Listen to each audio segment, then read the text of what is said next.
马明哲，怎么这样就进了？没错，婚纱，这大不吉，他这是要干什么？花颜，他疯了！他竟然在订婚宴上穿黑色的衣服，这可是对荣家家规的挑衅啊！胆子可真大呀！黑色是葬礼着装，花颜这么搞，荣家还敢娶她？我看这订婚宴今天啊，怕是要提前结束了。就是，胆子也太大。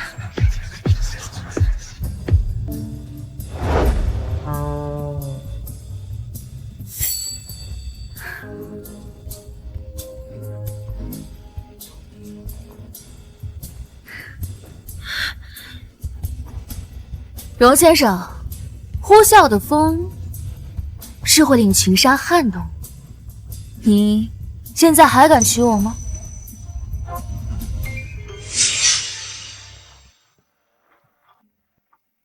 各位请稍等，我去请示老夫人。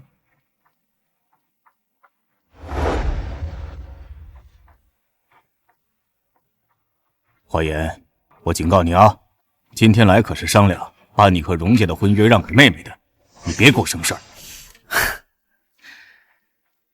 我本来就不想嫁，你要是能给我换了，我举双手赞成。你看看你那个样子，荣家能看上你才怪呢，还不如早点让给妹妹，这样才能够维持荣家和华家的关系。把卖女儿求荣说得如此冠冕堂皇，你还真是不要脸。爸，你看他呀，干什么去？洗手间。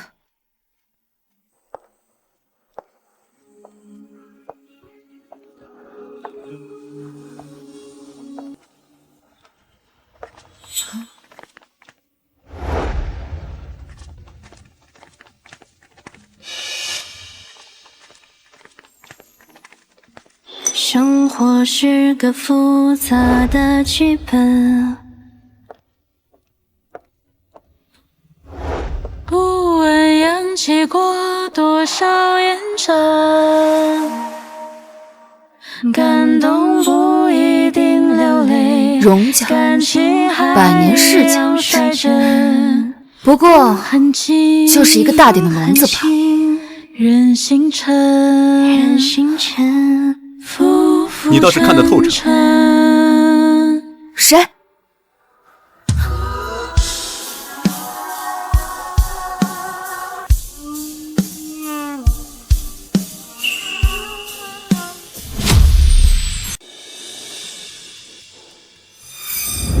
你看着不像是荣家的人。为什么？刚才我来的路上见到的每一个人，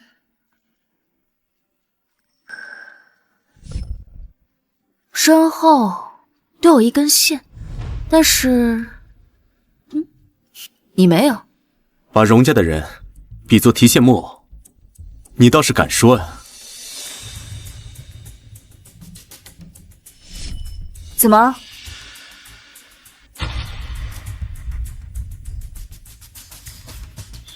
想要告发我？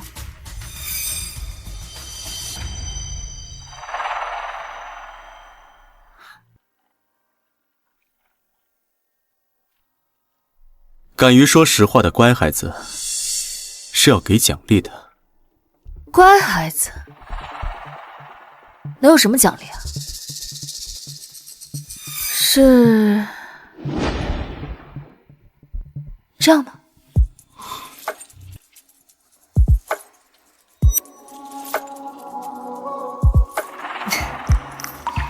你这个人还挺有意思的，等本小姐退了婚，会来找你的。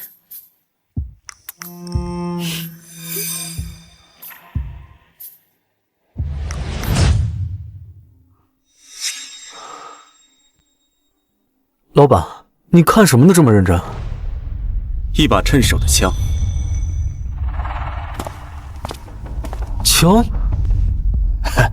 荣家母，我这个大女儿啊，哎呀，从小性子顽劣，不服管教，实在是配不上荣家。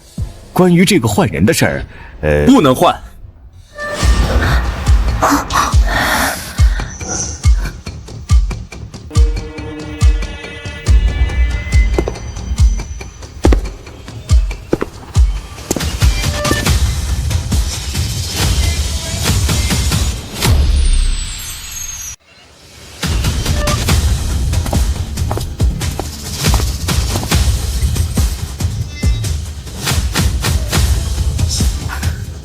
是他？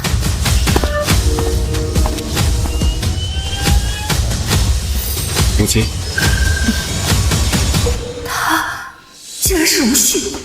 花家主，我记得我们荣家要娶的是贵府长女花爷，对吗？不错，但是我这个大女儿她……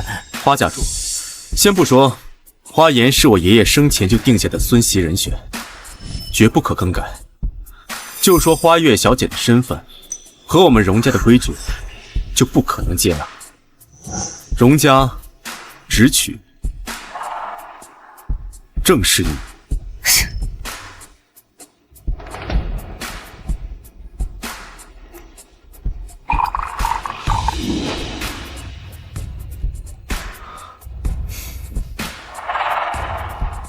母亲，您觉得呢？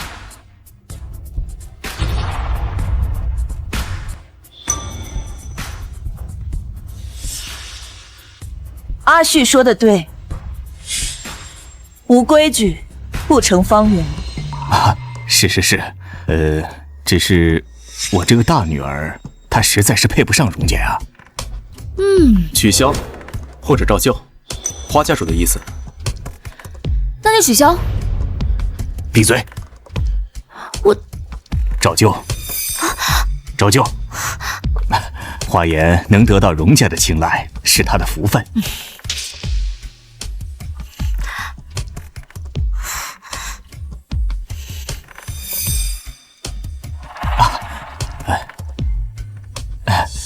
荣家母，我先告辞了。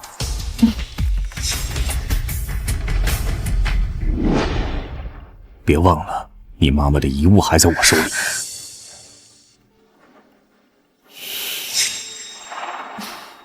都下去吧。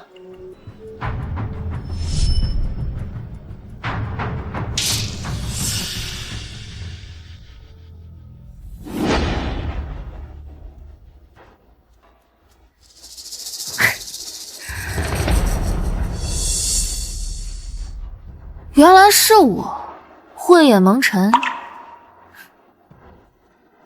看错了人啊。不过没关系，我花颜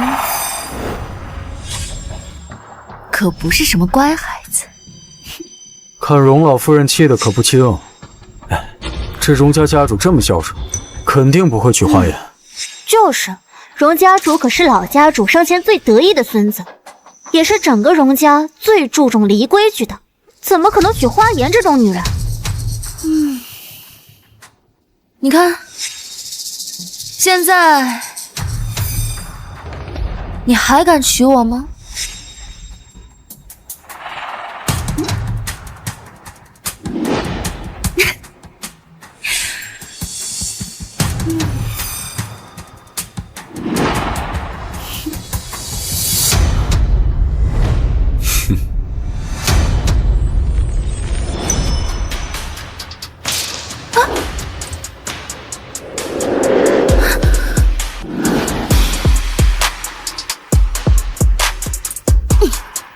为什么不娶？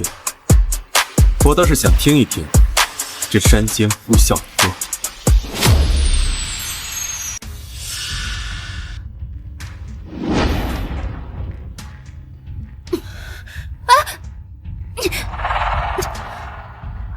它像灰色的风，撕开一切伪装，划燃了荣家这座秩序之山。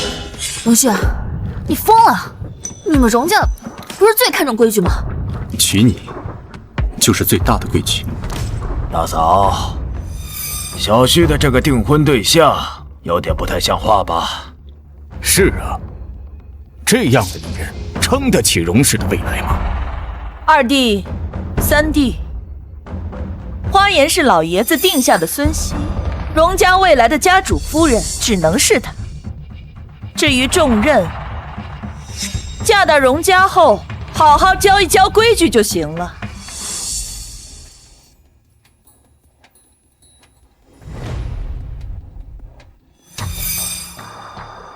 荣家主，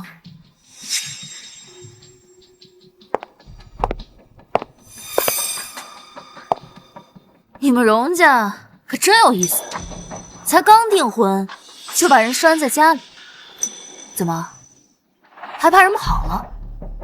理论上，你现在已经是荣家的家主夫人了，应该与荣家共进退。什么理论？我看奉的是你们荣家的礼吧。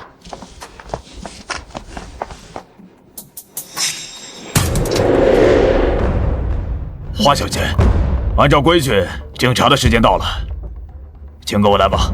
敬茶？给谁敬茶？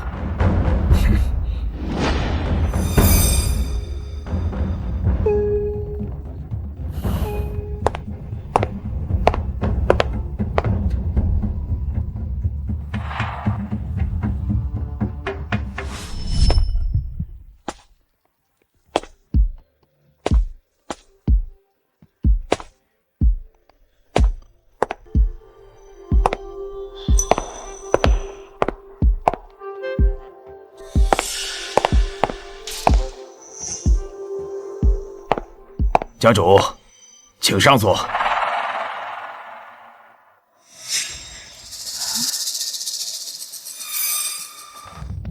什么意思啊？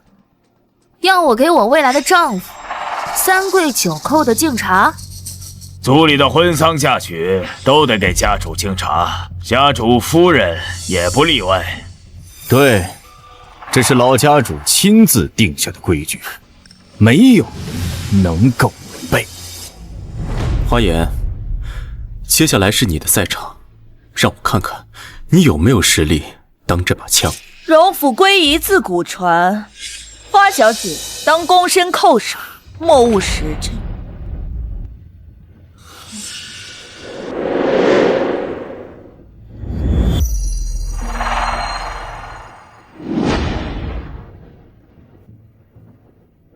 荣家家规不可违，花小姐还是抓紧跪拜吧。敬个茶还要跪拜？大清都亡了多久了？你们还没有站起来吗？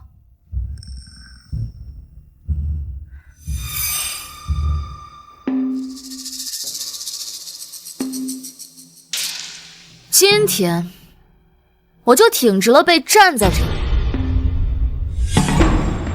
这茶你喝还是不喝？谁不知道家主是最重规矩，这茶家主是绝对不会碰。等着吧，家主是不会容忍他的。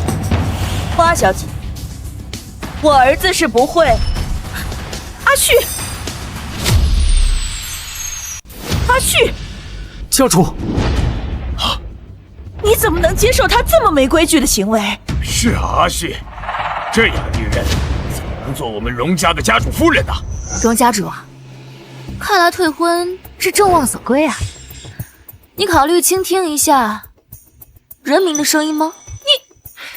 阿旭，荣家容不得这么没规矩的人。我现在就派人通知花家，婚约取消。管家，母亲，这婚退不得。为什么？对呀，为什么？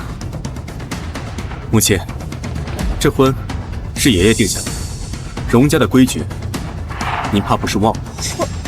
荣旭，你一定非要这样子吗？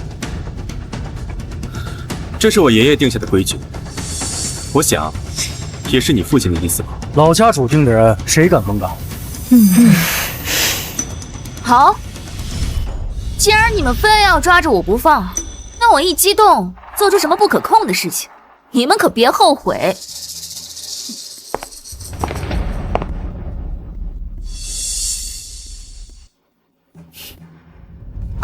给我站起来！怎么，又惹到你们荣家祖宗的哪条规矩了吗？上座，只有历任的家主和下一任的继承者可以做，不是你这一介女流可以沾染的。好，那你们退婚吧，把我赶出去，就不会污染你们高贵的上座了。你这个泼妇！家主，这样的女人你难道不管管她吗？二叔，既然花小姐是老家主定下的，那就绝没有朝令夕改的规矩。她必须留在这儿。对，老家主的遗嘱，任何人都不能违背。唉，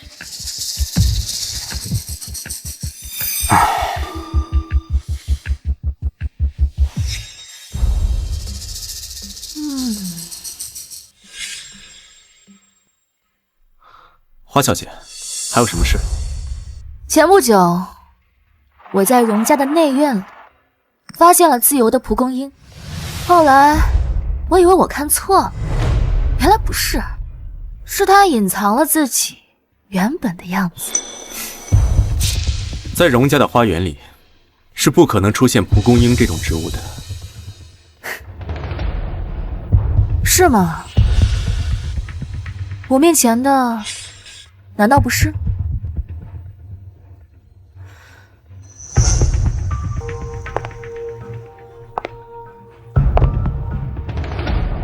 龙旭，你真是演了一手好戏。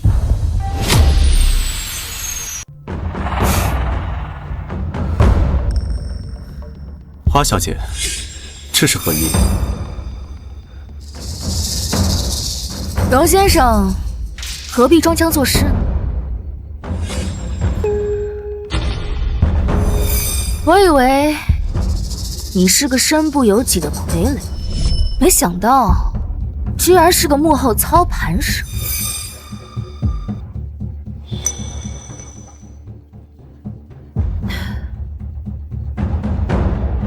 你不轻易开口，但你开口的每一句，处处都在拿我当枪使，不停地撼动着你们荣家的陈腐烂规。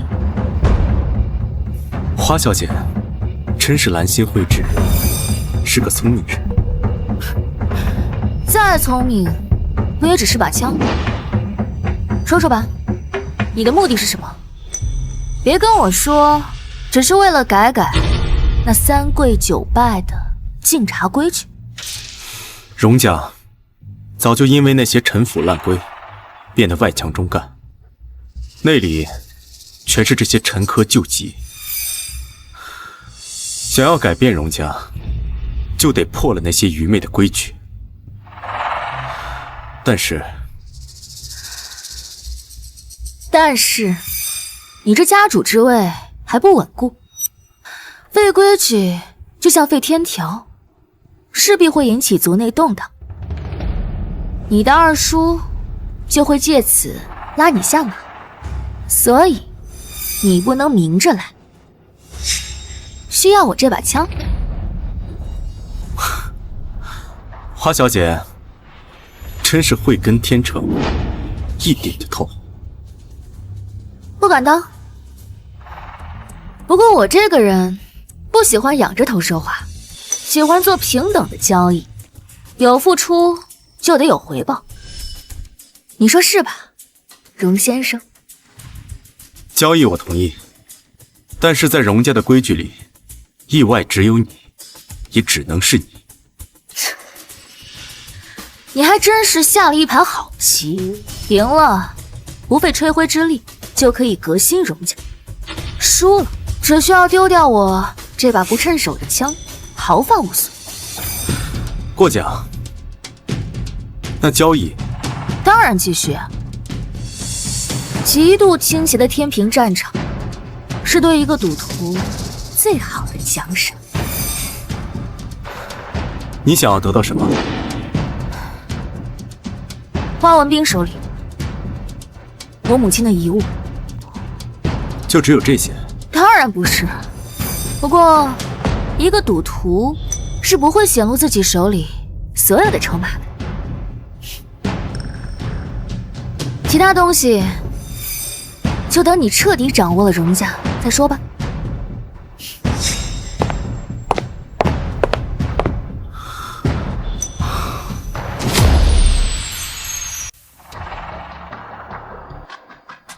先生，花小姐就是您说的趁手的枪？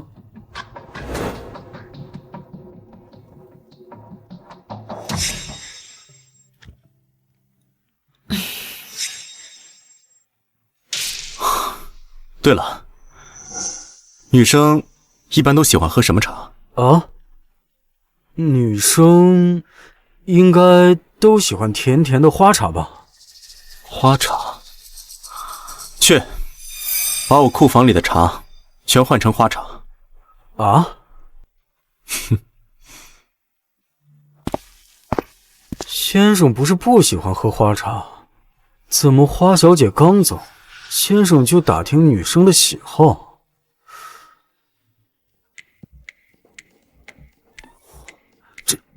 这哪是找到了趁手的枪啊？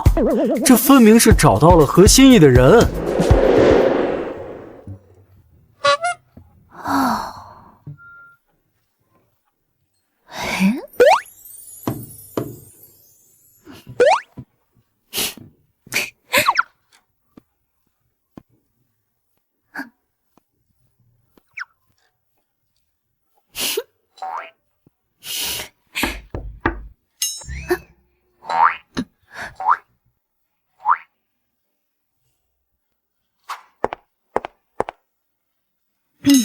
进。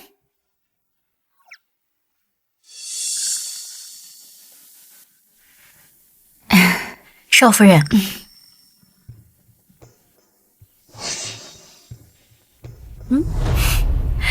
请用茶。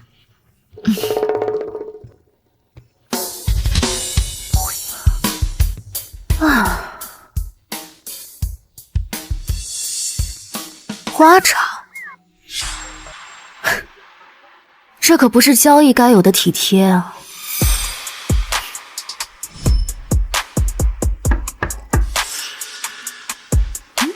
怎么，这刚送完茶，就又有人上门来了？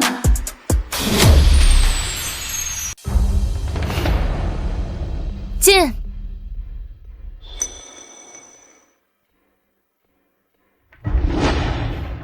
有事吗？花小姐，这是老家主亲自制定的家规条文，请您过目。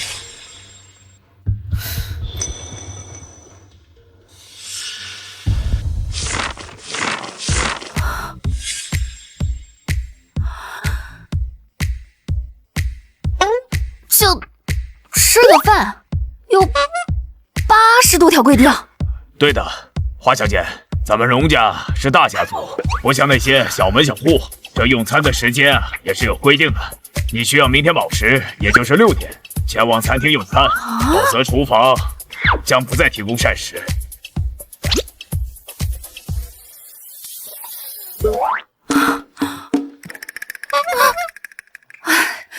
知道变态，没想到这么变态啊！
怎么换茉莉了？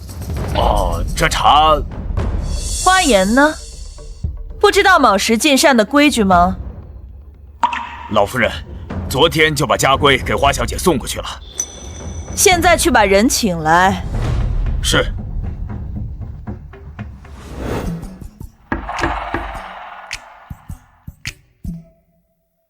进。花小姐，早膳的时间到了，请您移步餐厅。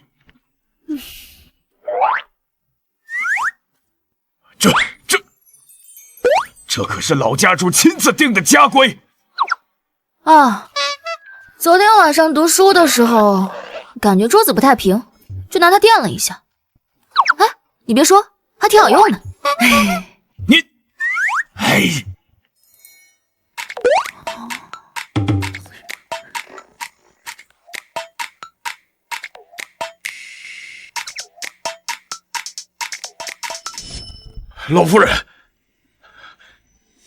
老夫人，花颜她竟然拿家规垫桌脚，岂有此理！他太放肆了。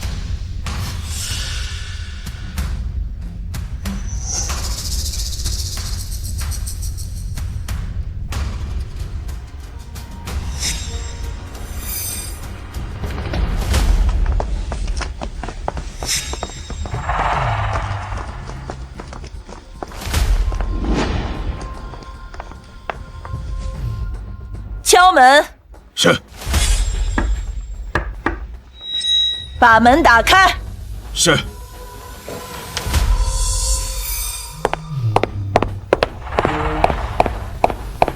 花颜，花颜，家规里明明白白写着卯时开早膳，何府上下谁不是衣食赴宴？你竟敢无故迟到，眼里还有没有荣府的规矩？老夫人，你们就光一顿早膳，就列了27条规矩出来，从晨起净身、焚衣到拜谒长辈，步步都要合乎礼制。我这按照规矩到焚香净身，还没走完流程呢，怎么赴宴啊？要不您就把这些流程给我免了吧？放肆！规矩就是规矩，怎么能擅自改动？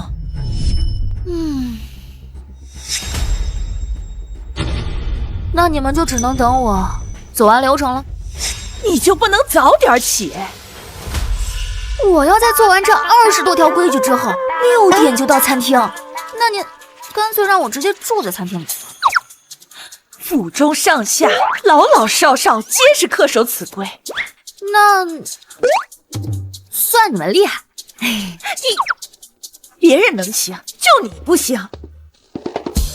对，我不行，不行，你们就退婚吧。你敢威胁我？母亲，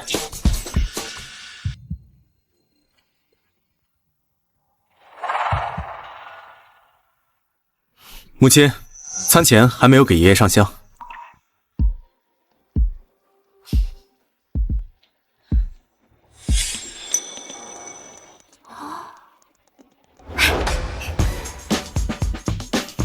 怎么样，荣先生？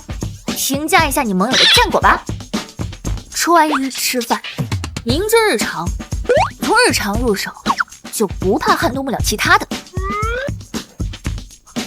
早饭还是要吃的。啊？你放心，这个帕子是新的。哦。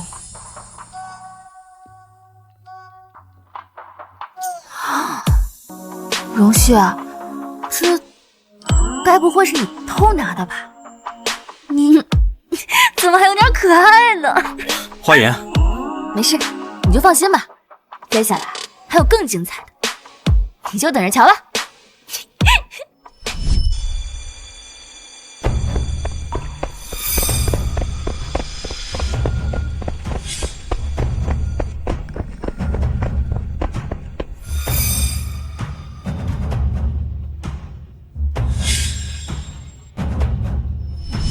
怎么了？这是怎么了？厨房着火了。规规定12点后禁止明火，怎么就能着火了？花小姐说她饿了，想吃夜宵。因为咱们有规定，所有的火都熄灭了，所以她就自己动手。唉，造孽呀！你去吩咐厨房，以后晚间允许开火，千万不要再让花颜进厨房了。哎，是。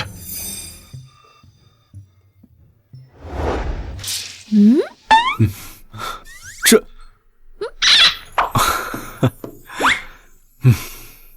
你这个招数真是为所未闻，管用就行，倒是个好兆头。千里之堤，溃于蚁穴。那是自然。今天我可以开一个口，明天我就可以毁一座堤。哎，你们家的这些规矩啊，真的是毫无人性，简直是把人当成了上了发条的钟表，只能顺着走。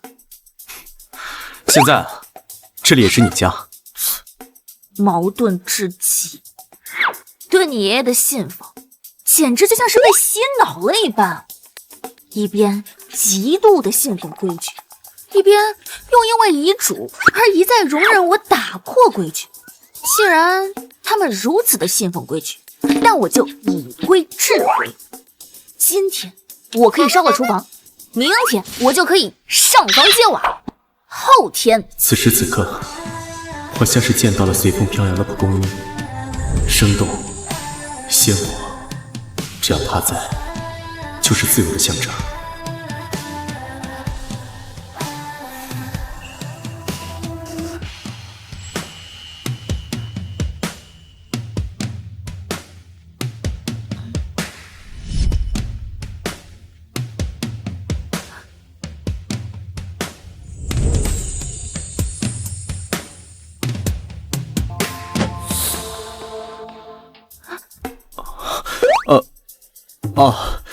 那个太晚了，我先回去了。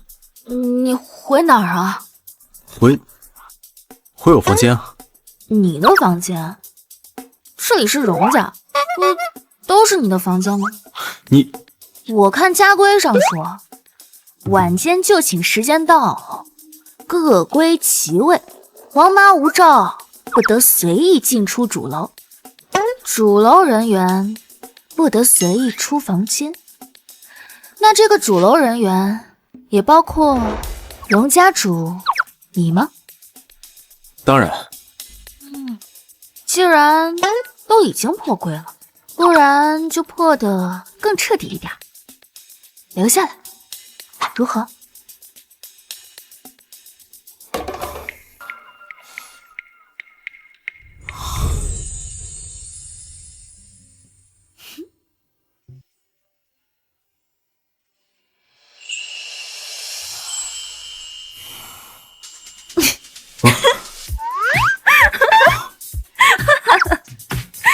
荣旭，你有点可爱啊！太晚了，你快休息吧。荣旭，你相信爱的存在吗？存不存在不重要，这种会让掌权者有软肋的东西，不应该萌芽。是吗？那希望你能够一直清醒。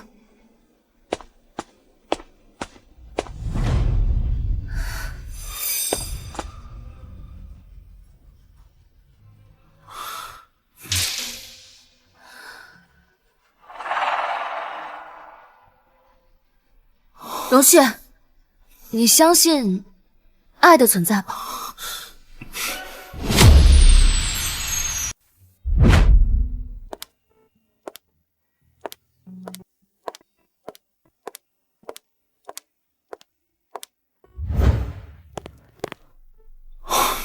花小姐走。走。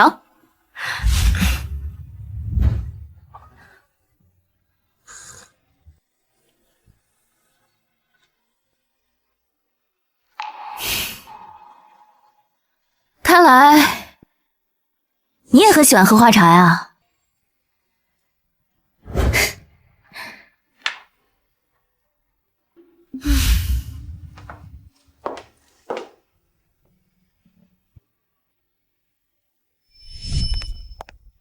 荣旭，你相信爱的存在吗？存不存在不重要，这种会让掌权者有软肋的东西，不应该萌芽。把花茶换了吧，以后都不用再上了。是，那花小姐那边的花茶供应也要一并换掉吗？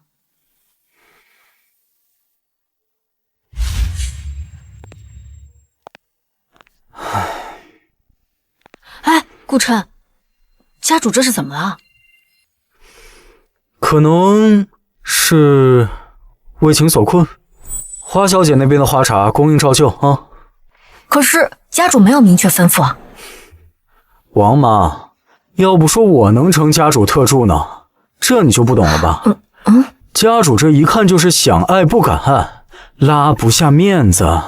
你要是真给他换了，你信我，他准急。原来是这样。唉，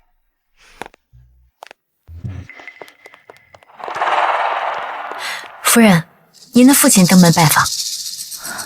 我爸是。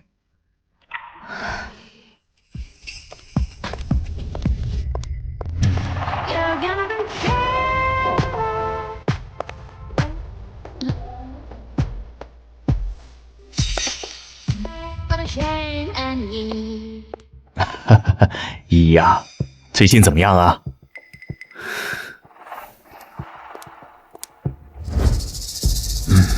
哟，800年前的小名都叫上了，你应该不是来寒暄的吧？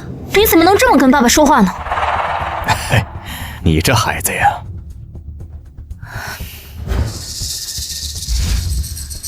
有什么事儿就直接说吧。好，那我就不拐弯抹角了。你想办法让花家参与到荣氏集团新开发的智能科技项目中去。那不是荣旭亲自立项跟进的项目吗？要是让花文斌这条蛀虫进去了，荣旭势必会受到影响吧？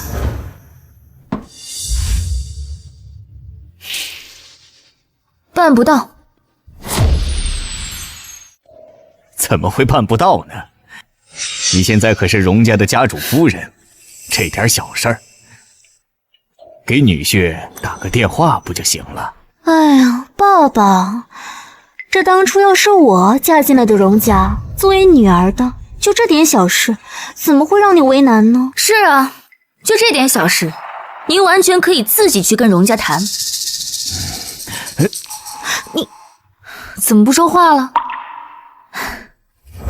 哦，您自己也知道，在您的带领下，花家根本就没有办法按照正常程序来谈合作吧？花言，哎呀，爸，您都一大把年纪了，怎么还动不动就破防呀？人呢，要学会认清现实，心态放平，知道吧？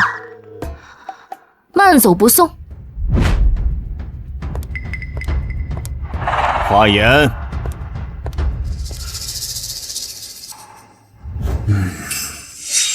你别忘了，你妈妈的遗物还在我手里。现在就打电话跟荣旭说谈合作的事情，否则我马上叫人毁了你妈妈的遗物。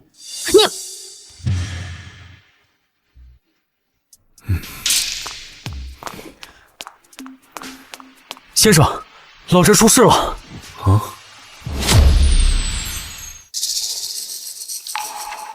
出什么事了？花先生去老宅找花小姐了。他又要做什么？花家想要参与您亲自立项跟进的科技智能新产线。项目部对花家实力的评估呢？差10万8千里呢。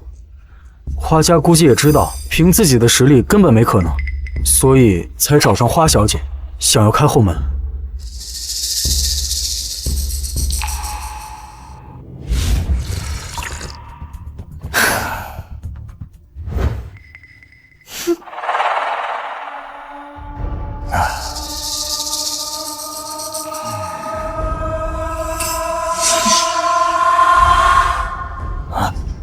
心了，给荣旭打电话是不可能的。哼，依依呀，不就是打个电话，稍微放点水的事儿，犯不着这样吧？稍微放点水。要想让你进项目的话，恐怕太平洋的水都得放干吧。您老不要脸，我还要呢。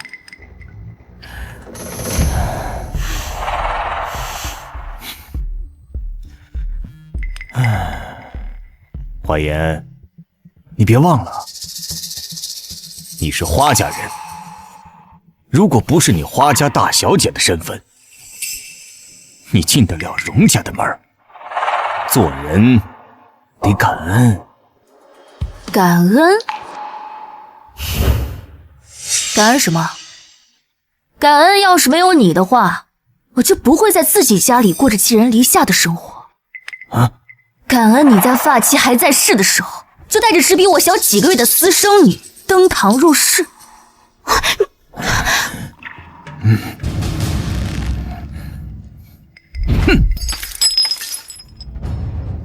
逆女，不想要你妈妈的遗物了吗？先生，要是放水让花家进项目，出了事动摇的是您的威信，二爷那边一定会借机发难的。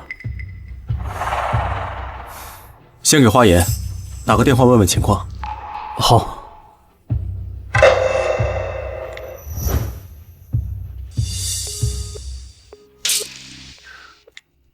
花小姐手机关机了，给老翟打。好。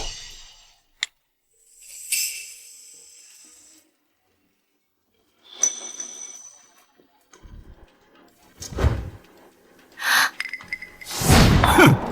啊！逆女，你不想要你妈妈的遗物了吗？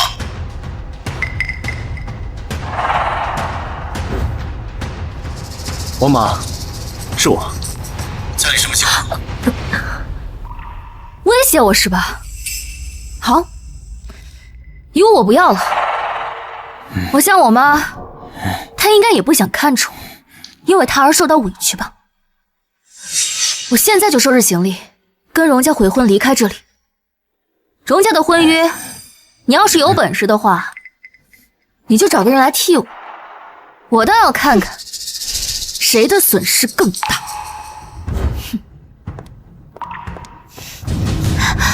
抱抱。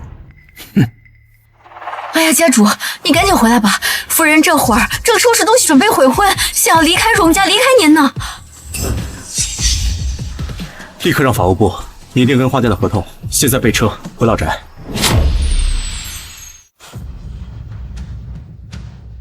花言，花言！啊，家主。花言呢？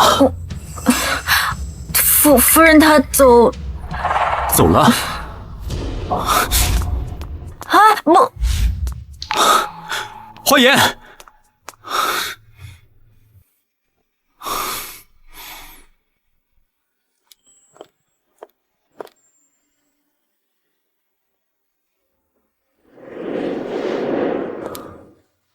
你在找什么啊？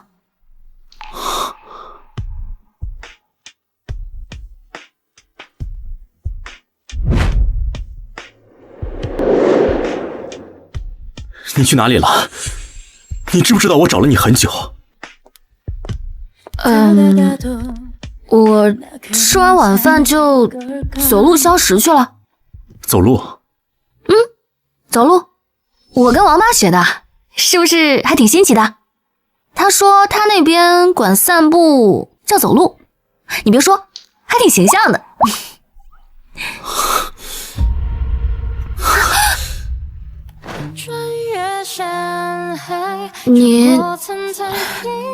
你怎么了？花家如果想进新项目，我可以帮忙，只要什么？只要你别走。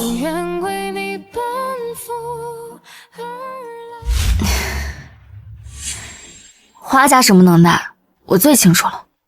你可千万别自掘坟墓。啊，再说了，我跟花家什么关系，你还不知道吗？还不如我跟王妈关系好呢。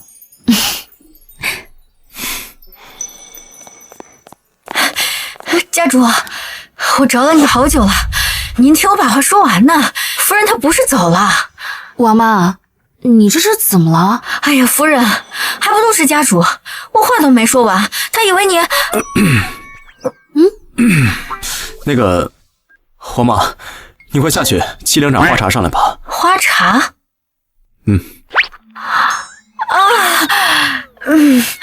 好嘞，我这就去。啊！此时此刻，我清楚又明白地意识到，我喜欢喝花茶。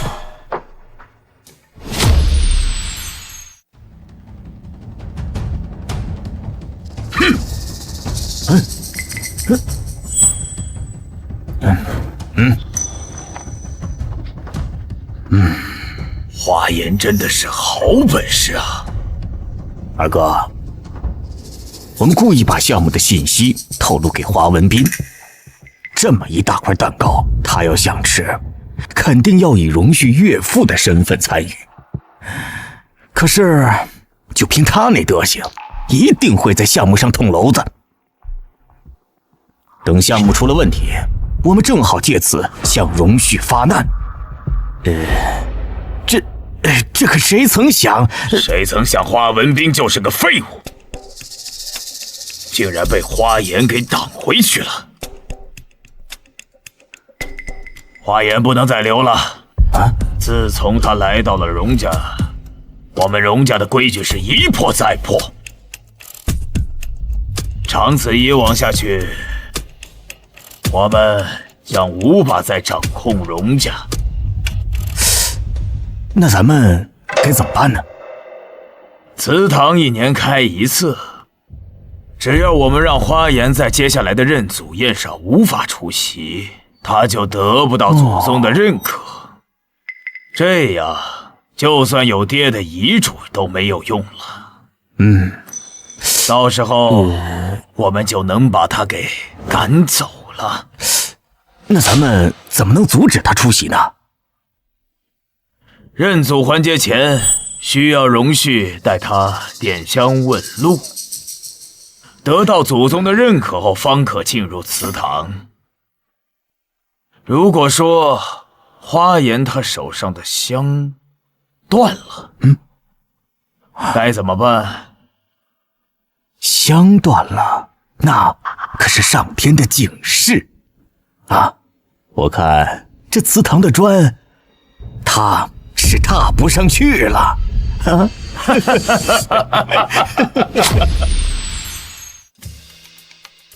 这都几点了？是啊，你看这年轻人，哎。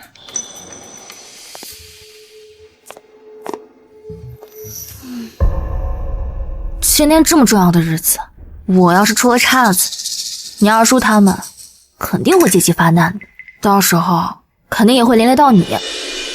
现在害怕了？之前你火烧厨房，把家里搞得鸡飞狗跳的时候，也没见你露怯啊。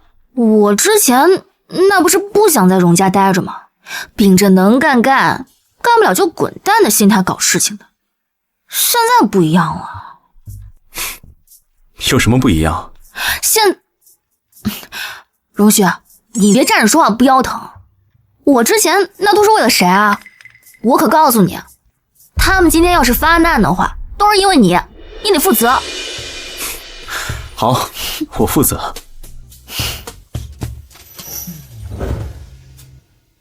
你放心，有我在呢。走。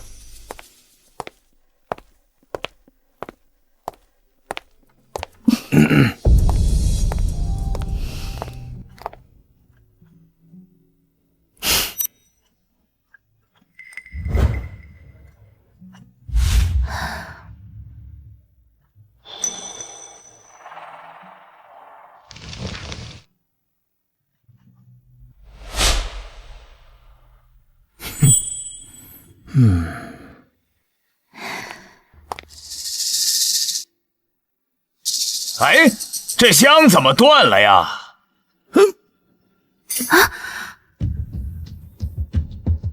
香断了。香断了！香断了！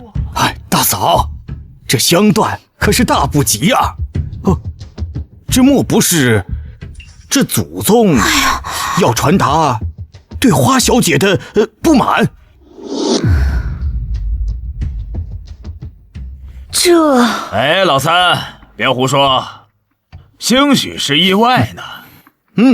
来人啊，再给花小姐上一束新的香。对，应该是意外。换新的，快！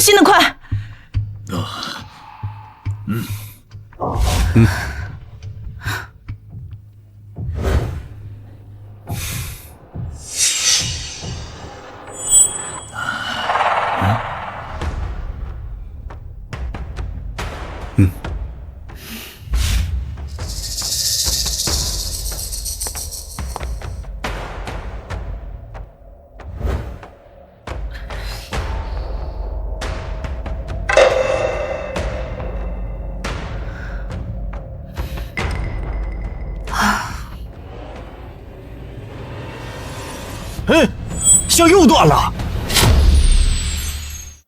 哎，这总该不会又是意外吧？哎，这就是上天的警示，这花小姐与我荣家不和呀！你们是想违背爷爷的意思吗？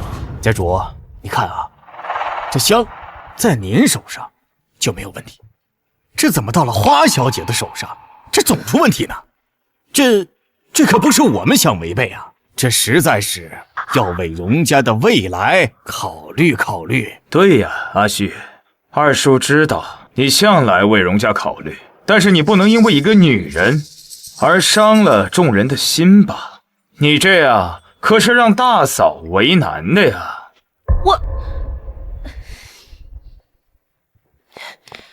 阿旭啊，母亲，难道您也相信这断香示警的鬼话吗？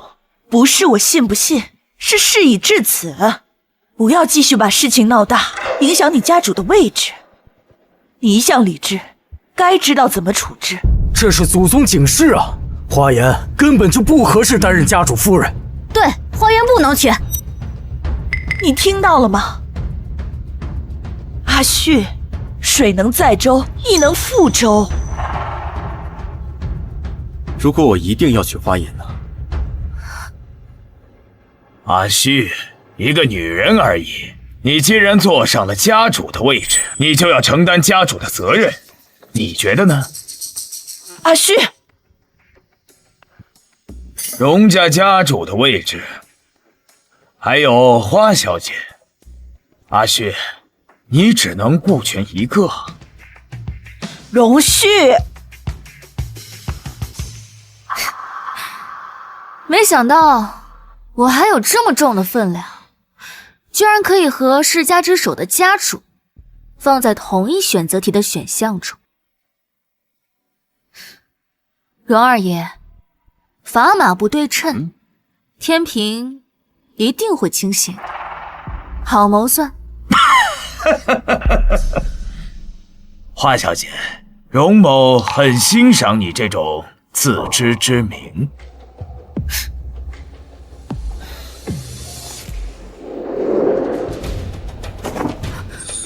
不对等的砝码是最好选择。花颜，我许你。荣旭，你要忤逆你的母亲吗？本来想着能把花颜赶走就不错了，没想到荣旭这小子自己跳坑里，哼，意外惊喜。荣旭，你疯了！我不同意。阿旭，你是要放弃家主的位置吧？二叔似乎对家主的位置很在乎，难不成这一切都是您设计的？哎，可不要胡言乱语啊！这里这么多人都在这看着呢，是花颜他自己不受上天待见，好好的香在他的手上连续断了2根，你说是怎么回事？大嫂啊，您出来说句公道话吧。就是啊，这香在你手上就不好好的吗？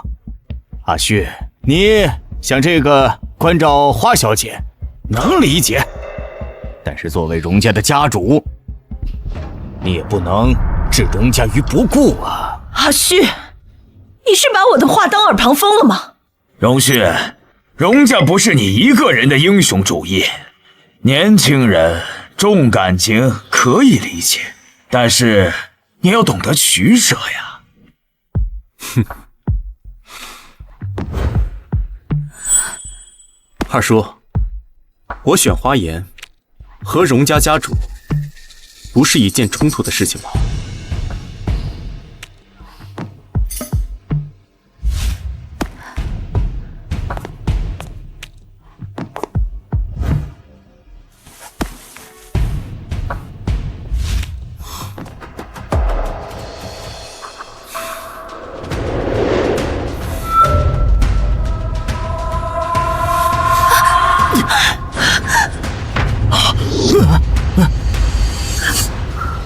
这香没有问题，不代表香炉没有问题。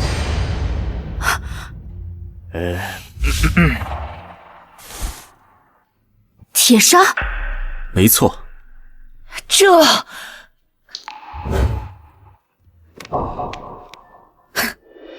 好算计啊！在香炉中加入少量铁砂，香燃烧时产生的热量让铁砂导热，可不就加速了断香吗？哼！二叔，你蓄意陷害家主夫人。阿旭，严重了！手下人办事不力，将杂物混进了香炉之中。哎呀，怎么能跟陷害有关呢？是我大意了，管束手下不力。既然知道是约束下属不力，二叔，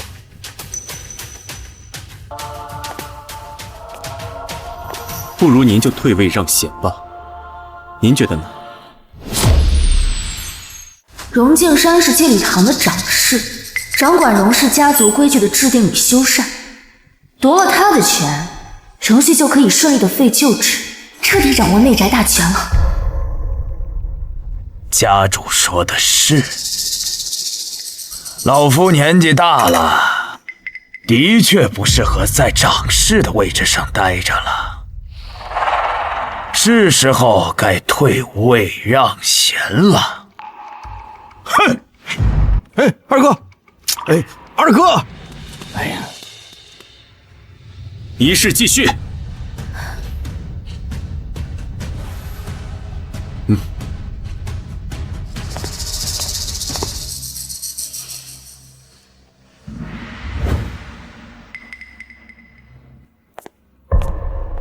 来人，打扫干净。是老夫人，过来。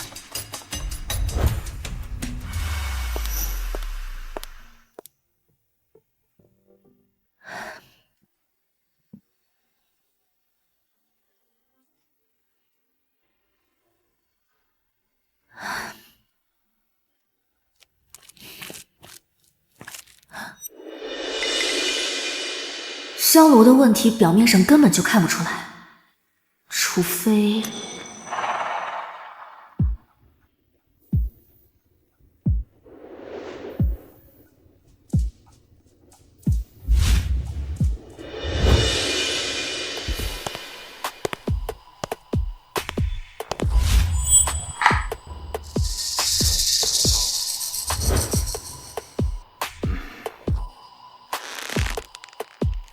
印信已缴，从今日起，正式罢免族内人员荣敬山戒律堂掌事一职，同时荣家家规重新修订。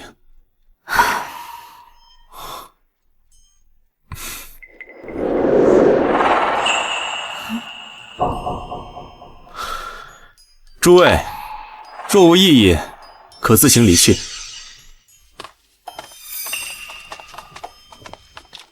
臭小子，我还真以为你转性了呢。母亲，让您担心了。行了，我也该知道你有自己的分寸，是母亲多嘴了。现在荣家在你手中，我也该放心了。正好有朋友约我去国外看秀，我是该放松放松，就先走了。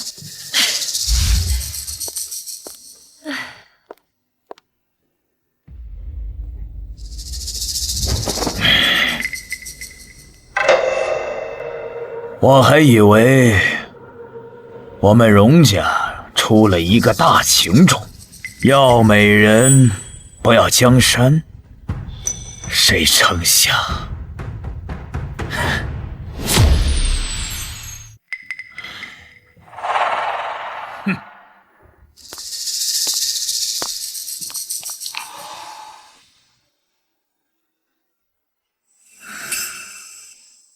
你早就知道香炉有问题，之所以一言不发，任由他们为难我，就是想引荣静山开口入局，顺势夺他的权。是。我还当真以为你选择了我呢。我挺好的，不愧是一家之主，走的每一步都是运筹帷幄。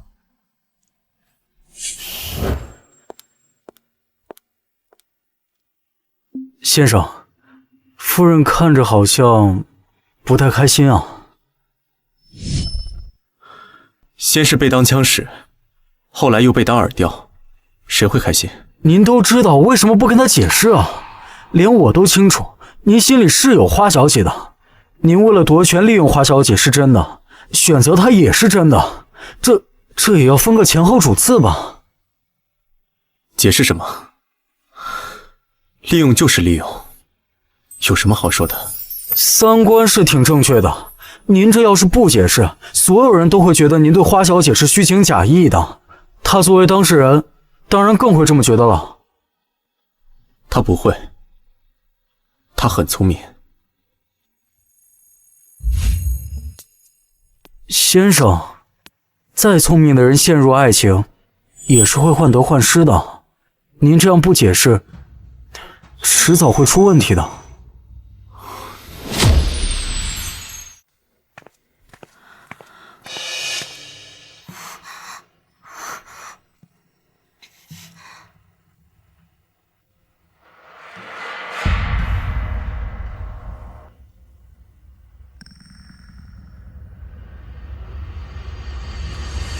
花爷，我有事跟你说。夫人，库房那边有笔支出需要您过目。好，我这就过去。我先去忙了。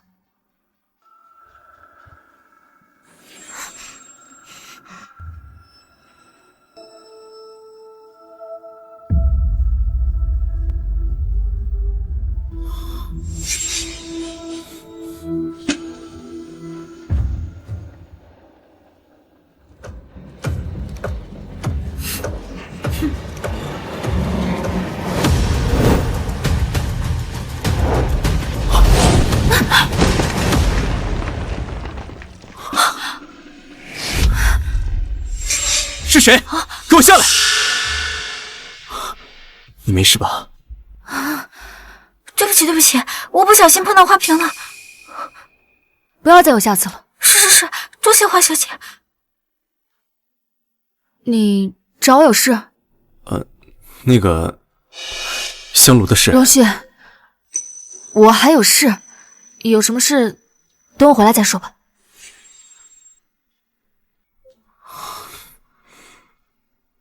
他这是在躲我。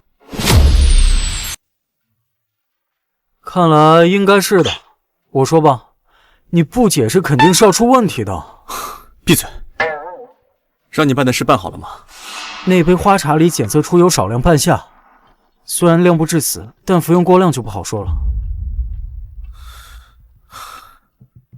那花爷，您放心，我已经让家庭医生以日常体检的名义检查过了，花小姐的体内没有半夏。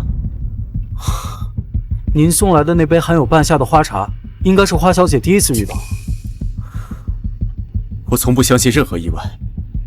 刚刚那名佣人，还有那杯花茶，你都给我好好去查，我倒要看看，到底是谁的手伸进了我的院子里。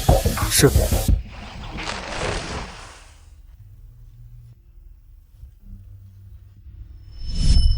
那个香炉的事，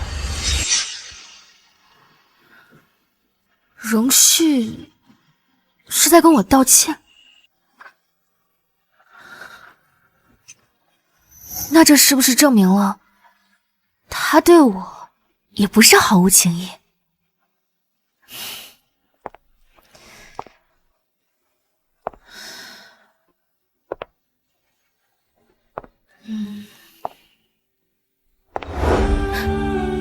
与其在这儿瞎猜，不如自己亲自去验证一下。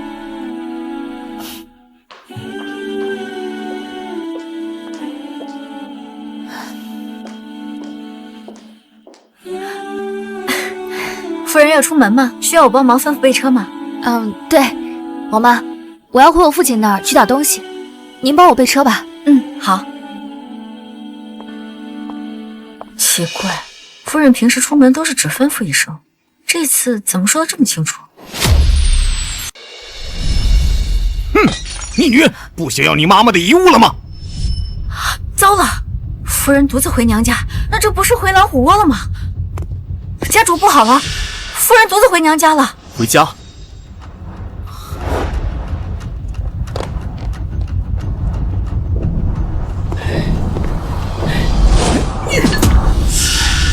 逆女，这就是你跟长辈说话的态度吗？哎，我一般跟别人也不是这个态度，也就只有对你。你在你眼里还有没有我这个父亲呀？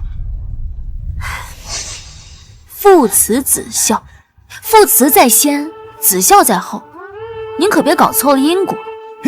你，自从我跟荣家订婚以来，您可没少从中捞到好处。那我妈的遗物可以还给我了？不可能！你妈的遗物，我告诉你，在这个家里，一切都是花家的东西。您还是一如既往的不要脸，放肆！不让干放肆的事情，我也干得多了。怎么，难不成你还想打死我呢？我今天一定得好好的教训教训你！来人，上家法！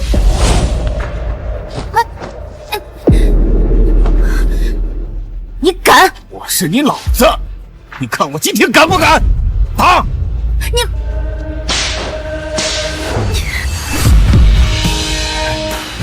花家主，好大的脾气！花家主，好大的脾气！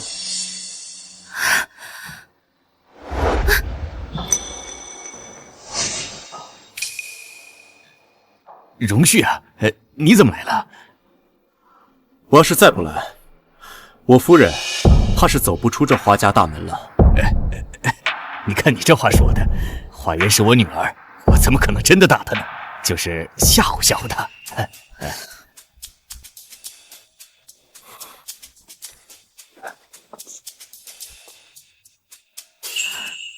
确实是吓唬吓唬。我看我夫人都已经被吓得失魂了，岳父不想着好好安抚一下。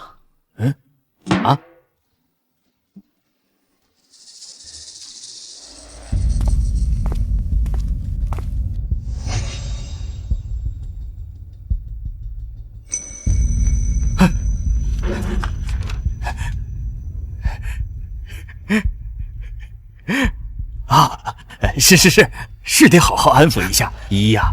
爸爸这就去把你妈妈的东西拿给你啊。你给了她什么？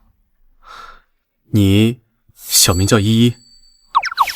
是，所以你到底给了她什么东西啊？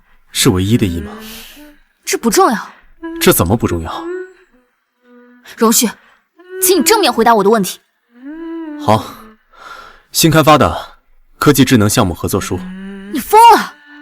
你放这么一个祸害进去扰你大局，给都给了，我自有分寸。你，哎呀，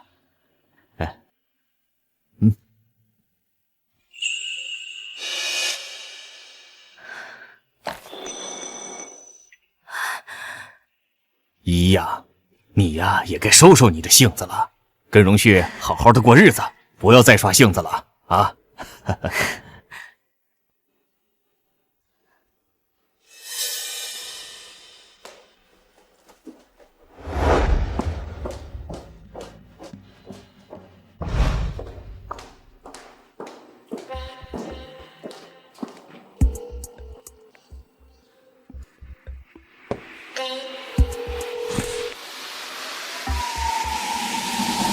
说吧，你的分寸是什么？你利用我。你之前出门从来不会主动报备，这次却主动跟王妈说，因为你知道，王妈一定会告诉我。对，我利用了你，你也利用过我一次，我们扯平了，可以重新。花颜，如果我今天不去花家呢？你难道真的要挨那一顿打吗？你知不知道那个鞭子那你上他有？会不来吗？荣旭，季里的事情，我的论证得到了结果，但我不甘心被利用，所以我也利用了你一次。我们扯平了，可以给彼此一个重新开始的机会。疯子！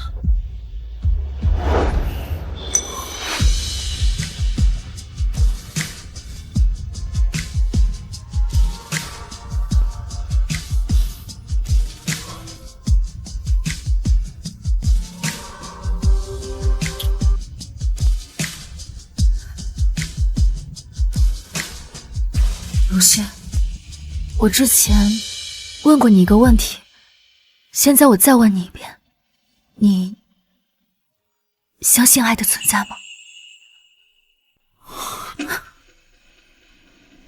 我之前就说过，存不存在不重要，这种会让掌权者有软肋的东西，不应该萌芽。你真有病！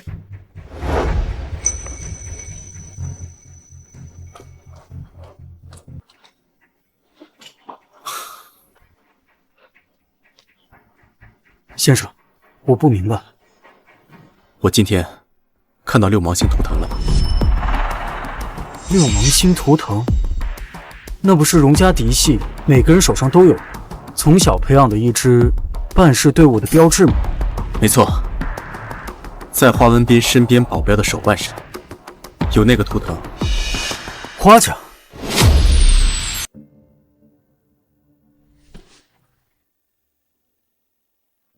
从那杯茶开始，我就有所怀疑，直到今天我看到那个图腾，我就确定荣家已经有人对花颜出手了，并且手已经伸到了花家。可是为什么要对花小姐下手？因为对方不确定花颜在我心中的重要性，这几次出手都只是试探，一旦确定我的心意，就有拿捏我的软肋了。我会尽快查清楚，永绝后患。不，只要我在这个位子一天，后患就绝不了。所以，在这个位子上是不能有喜欢的东西的，很危险。你能明白吗？那您对花小姐是不喜欢，还是不能喜欢？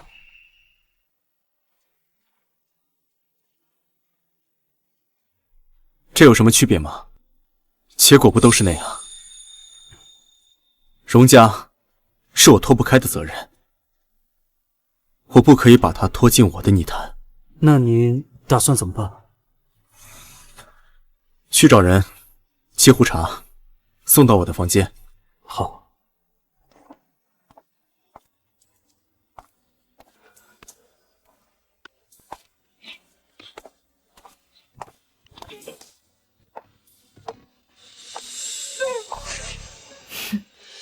荣旭，我可不是胆小鬼。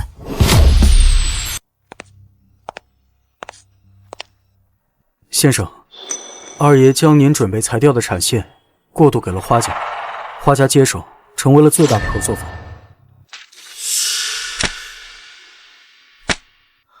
还挺聪明，与花家捆绑，这样我就不会轻易动手。接下来，如果继续我们的布局，裁掉产线，外人都只会觉得您冷血无情，连亲家都能下手。以后谁还敢跟着咱们？都怕只会被羡慕杀掠。曲线救国，看来我二叔对家主之位还是不服气。现在无论如何都只能阻止荣二爷拖花家下水。接下来怎么办？我有办法。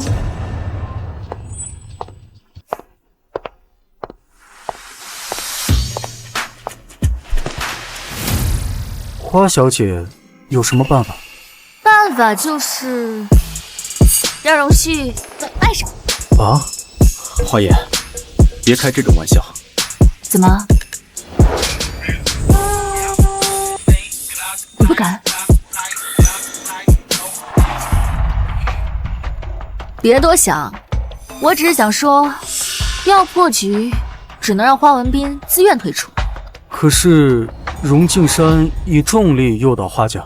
什么样的重力，比不上一个和荣家家主恩爱，并且渴望父爱的荣家家主夫人带来的利益源源不断呢？要吃肉还是跟着喝汤？我想应该很好选择的吧。你想在花文斌面前演戏？演戏？你要这么说也不是不行。先生千方百计隐藏爱意，就是为了不让人把注意力转移到花小姐身上，怎么可能同意这个明目张胆的活靶子行为？这不可能。演个戏而已，以最小的代价得到最大的利益，为什么不行？没有为什么。荣旭，你有喜欢的人了？没有。那你讨厌我？要不然为什么连这么简单的事情都要拒绝？我怎么可能讨厌你？那好，那就按照我说的来。明天有一场慈善晚宴，你陪我去。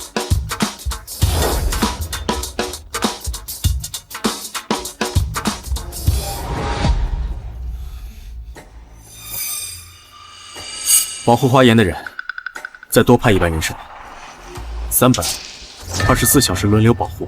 是，一定要小心，不要被发现了，尤其是荣家人。明白。接下来要拍的是本场的重头拍品，象征大地用亿万时光酿造的液态夕阳，也是炙热爱情的象征。13.14克拉的无烧红宝石，起拍价520万。你今天尽管举牌，打造人设这事儿就交给我来，保证你今天是爱妻第1名。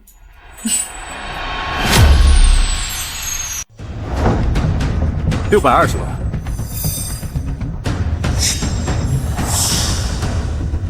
660万，720万，760万，820万，1000万，1000万。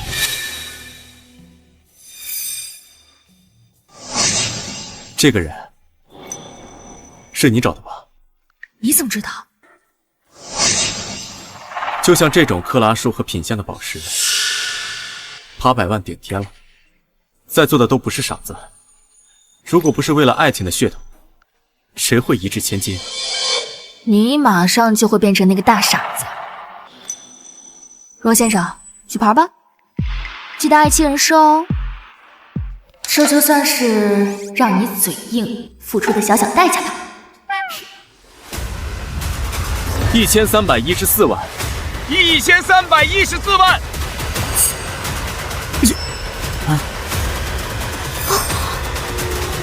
花家主，您可真有福气啊！这女儿是未来的荣家家主夫人不说，两个人还这么恩爱，您可要跟着飞黄腾达了。过奖过奖。这花颜还真是有本事啊，居然哄得荣旭一掷千金，就为了买一个有爱情噱头的垃圾。花颜不愧是我女儿，有本事。我看您还是别高兴得太早了，姐姐她可没有把自己当花家人。那个项目是越过荣旭跟荣二爷合作的，还是有些风险。倘若是花颜跟花家一条心，还跟荣旭感情好，那我还跟什么名不正言不顺的二爷合作，直接抱女婿的大腿不就行了？本次拍卖会到此结束。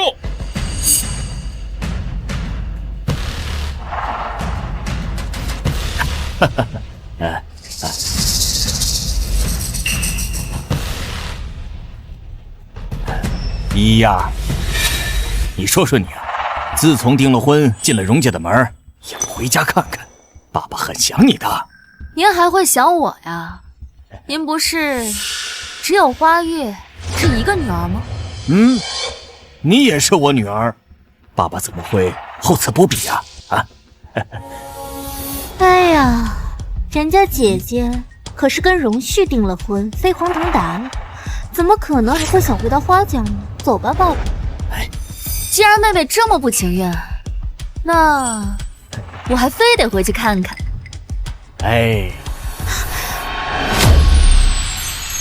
你也不怎么回来，多吃点啊。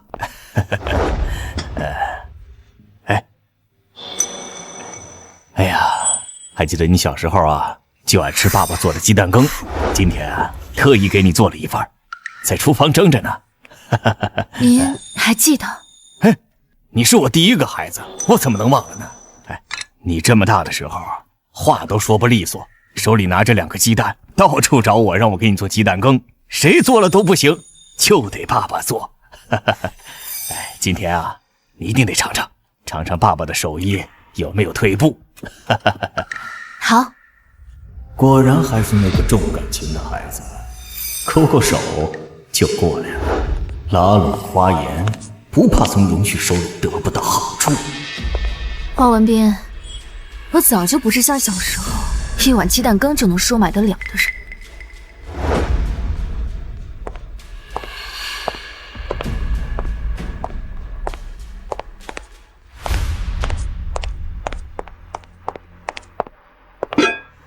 爸，你千万别被花颜给骗了，他那么恨花家，肯定是别有用心的。荣二爷跟您的合作，那才是实打实的理。至于花颜跟荣旭嘛，我想他们2个肯定是故意在你面前装恩爱的。你说的有道理，看来我还得试一下花颜和荣旭的感情有几分是真的才行。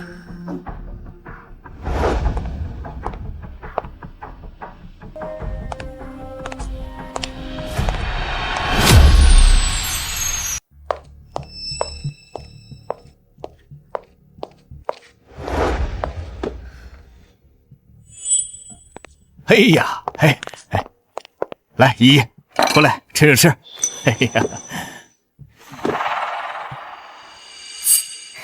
谢谢爸。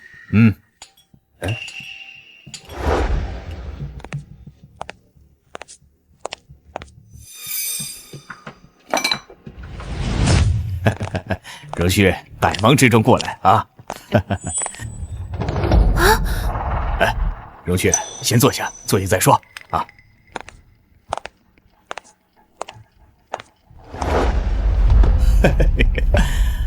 哎呀，荣旭，来见依依了。是。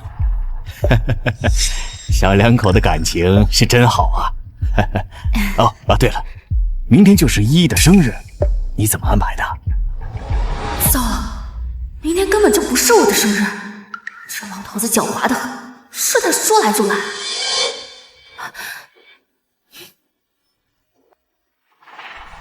生日？完了，说事不利呀，还没跟荣旭通信呢，老头子就先发制人。爸，那个，爸，您是不是记错了？依依的生日不是在1周后吗？这么多年就没人记得我生日，荣旭他居然记得。哎呀，瞧我这脑子，是我记错了，哎呀，爸，你要是没什么事的话，我就先带依依回家了。吃完饭再走吧。不用了，爸，我们就先回家了。好。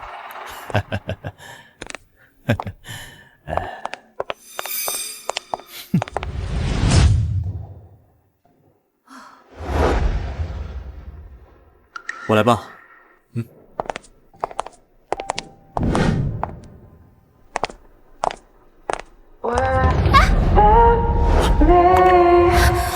小心！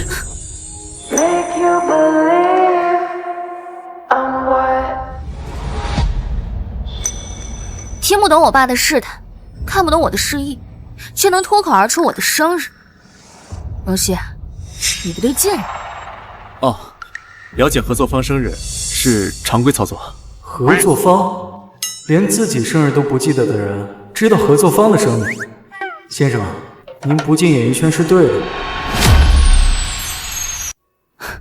那你还挺敬业。对了，你爸态度怎么样？初步相信，不过那老头子狡猾得很，估计对我们的感情还是有所怀疑。我们得再加把火演戏，只有让他相信你对我是真心的，他才可以放心的退出和荣晋山的合作。好，我知道了，我会继续配合你演戏的。这还用加把火演戏？我看收着点才对。走。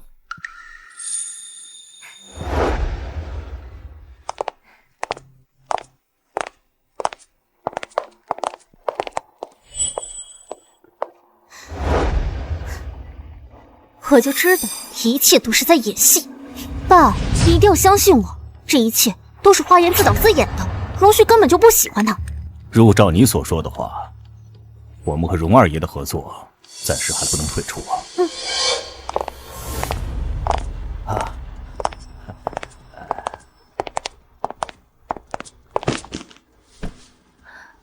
爸，您怎么来了？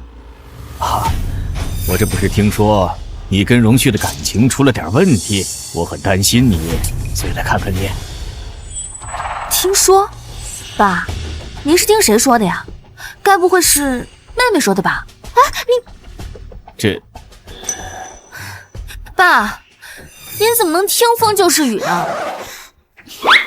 您这样质疑我和阿旭的感情，他可是会生气的，是吧，阿旭？你正经一点。戏，认真点。对啊，爸，你怎么能听风就是雨呢？我跟依依的感情一直都很好。爸，我们的感情好着呢。阿旭，我想喝你亲手泡的茶了。好，我这就去。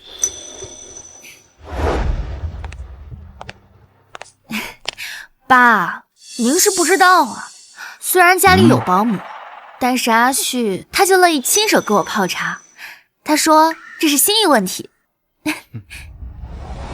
花言，你演的还挺像，不知道的还真以为你俩是真爱。今天我一定要戳穿你的真面目。爸爸，我去上个洗手间啊。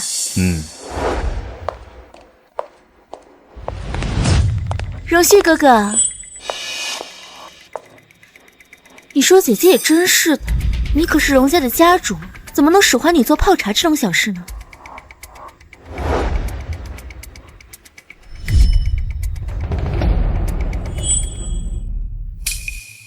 姐姐从小就喜欢喝玫瑰花茶，没想到这么多年了，还是没变过。是吗？那当然。花言，你的未婚夫连你玫瑰花过敏都不知道，我看你待会儿还怎么把恩爱戏码演下去。哼！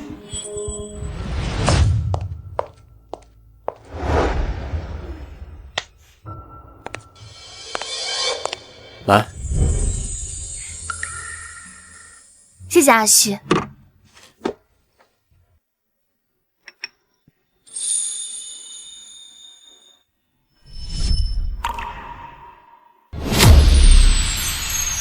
哎呀，姐姐，姐夫他这么爱你，居然不知道你玫瑰花过敏啊！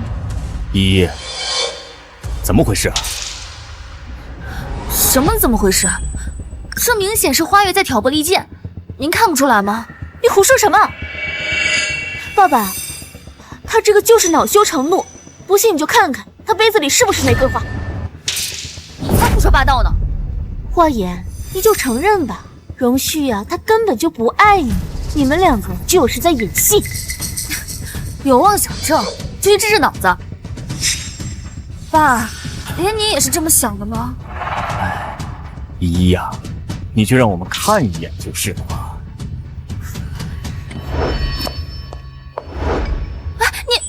我倒要看看你嘴硬到什么时候。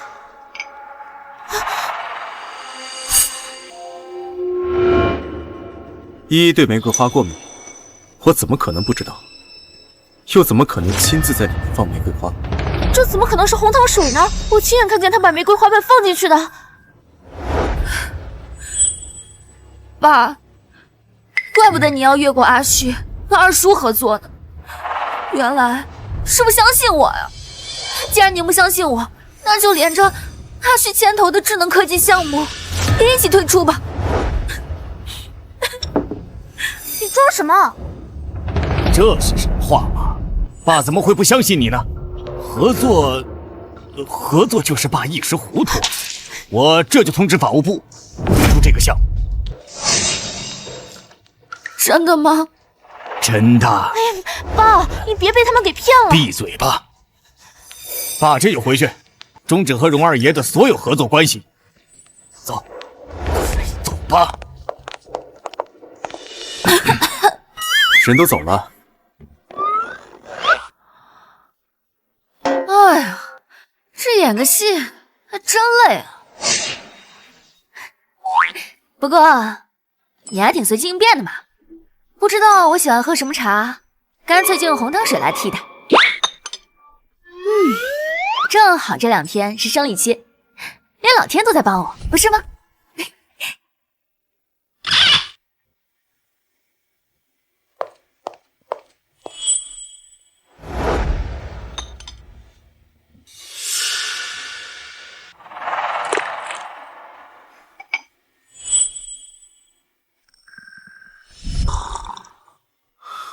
是。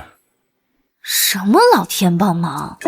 我看是你荣旭帮忙。都这个时候了还嘴硬，早晚给你撬开。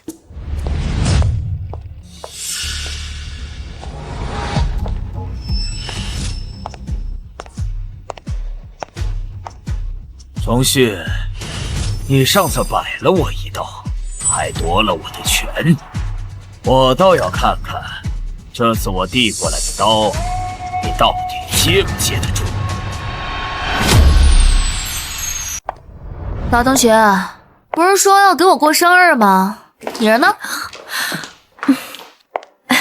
依依，哎，你来了，你怎么了？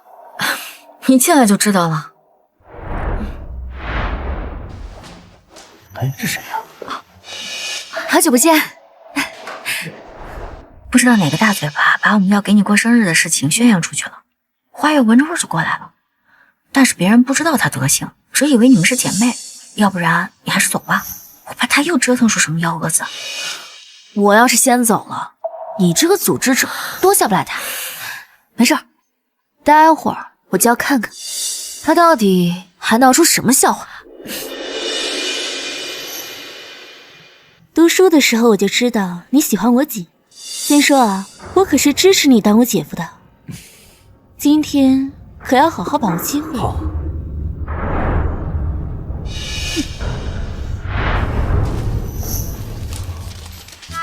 啊，不是，风雨他要干什么呀？他不是圈子里的，估计不知道我已经订婚了啊。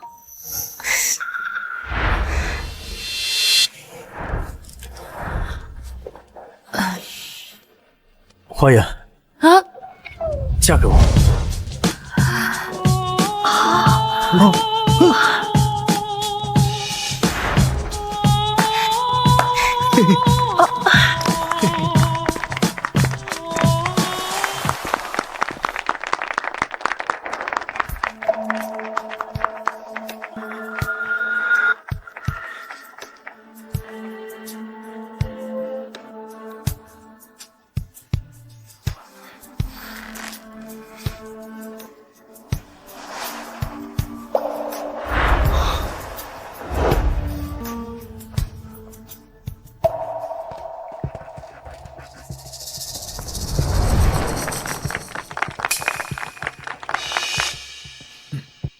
这么淡定，看来他是真的不喜欢花颜。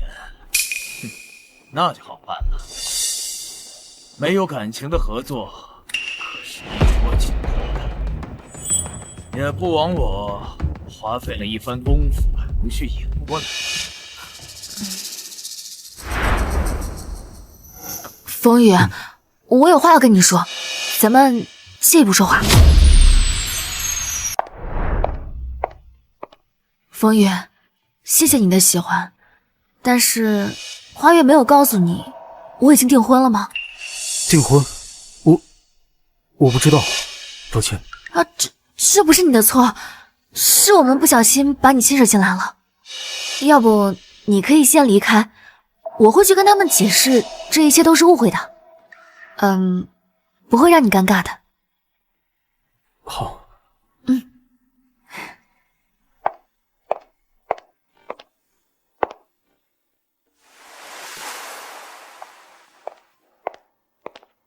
你就没有什么想跟我解释的吗？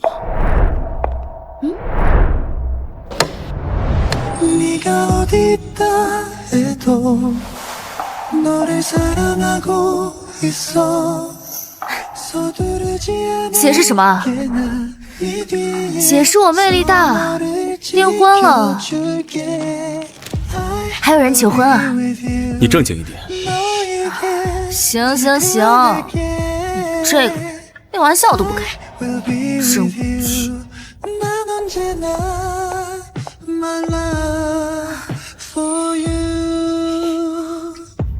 荣敬山跟花月联手了。哎，联手这个词用的可不对啊！以我那便宜妹妹的智商，收编更恰当一点，用词要严谨。好，我下次记得了。不过，荣敬山联合花月搞这么一出，是为了干什么呀？难道就是为了看你未婚妻被表白，而你无动于衷，来验证我们是在演戏？无动于衷，有可能是因为没感情，也有可能是因为觉得失了面子。我觉得我花颜的绯闻明天就要满天飞了，而你荣家家主对待我这个让你丢了面子的未婚妻，一定是失望至极，然后我俩从此决裂，不死不休。然后我未婚妻的娘家在无奈之下就只能站队荣家二爷，至此彻底决裂。荣旭，怎么了？你居然会开始接我的玩笑话了，有进步呀！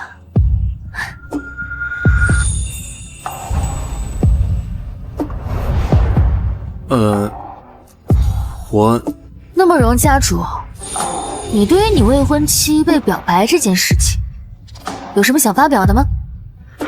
有没有滋生出嫉妒、惶恐的情绪萌芽呢？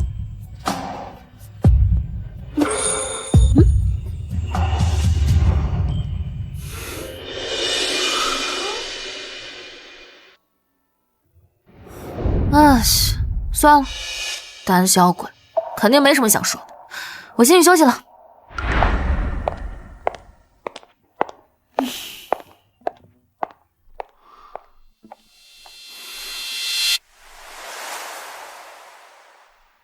现在外面到处都是花颜的绯闻，荣旭本来就不喜欢他，现在啊，只会更讨厌他。他们俩解除婚约，势在必行。到时候你就能如愿嫁给荣旭。到时候，家主夫人可就是我，所有人见了我都得毕恭毕敬。我现在就回去准备准备，到时候一定惊艳四座。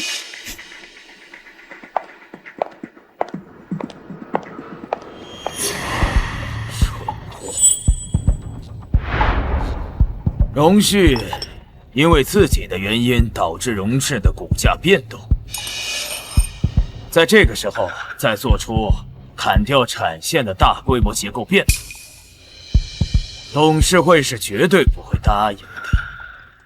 而我就能趁这个时候截停荣旭经手的新产线，重新掌控公司。荣旭，1周以后的董事会，你还能不能当家主，由我说了算。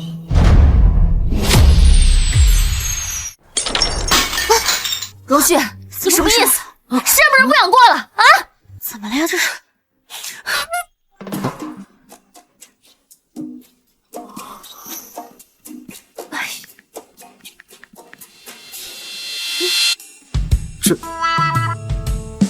真的要这么说吗？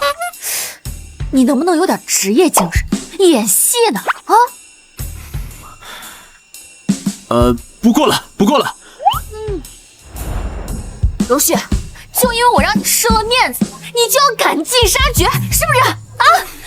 你这样合适吗你？喝点水。谢谢啊。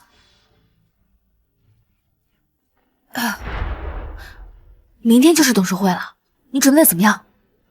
你放心，荣敬山不可能翻身。行，那我也去准备一下，明天美景英雄。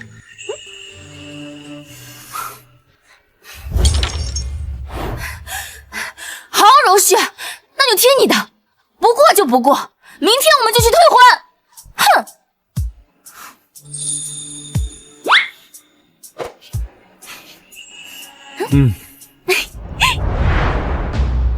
先生，成了，您跟花小姐制造的决裂烟雾弹，让荣敬山成功放松了警惕。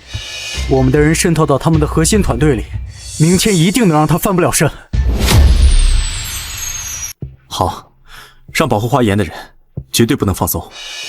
明天要确保花颜安全到达公司。哦，还有，不能让荣敬山狗急跳墙。您都嘱咐了800遍了，绝对不能放松警惕。明白。但是先生，既然您这么担心花小姐，为什么还要答应她，让她参与到您一直以来的计划里呢？她是荣家一份子。等您解决了荣家那些有异心的人，彻底把荣家掌握在手心里之后，您再对她表达爱意，就不会再让她有危险了，对吧？没错。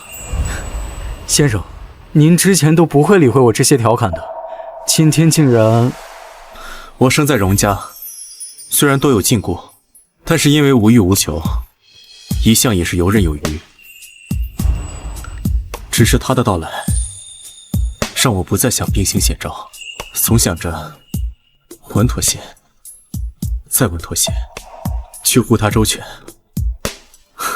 但实际上，他是能够与我并肩前行的人。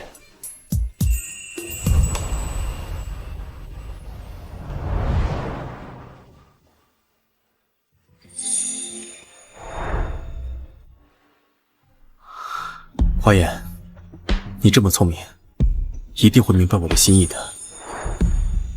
等明天一切都结束的时候，我就会告诉你，你一直想要的那个答案。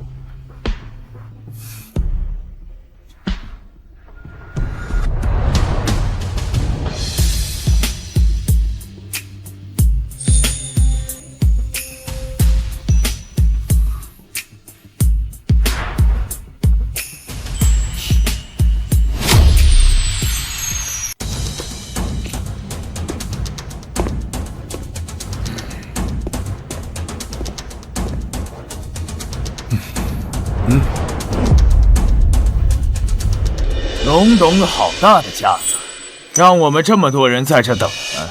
会议时间提前定好的就是9点，现在刚好9点。今天跟大家召开董事会的目的是有2件事情。第一件是全面裁撤荣氏冗余旧产线，加大智能科技产线的投入。荒了！你知道你裁的是什么吗？你裁的可是荣氏发家的根基产线，你怎么想的？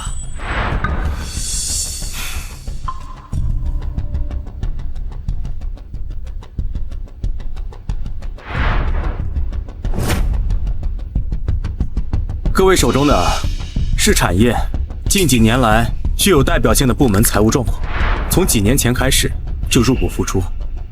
我不知道荣氏有什么理由养着这么一群废物。阿旭，你还年轻，产业的盈利与亏损是要根据风向调整的，你不能盯着眼前的这点得失。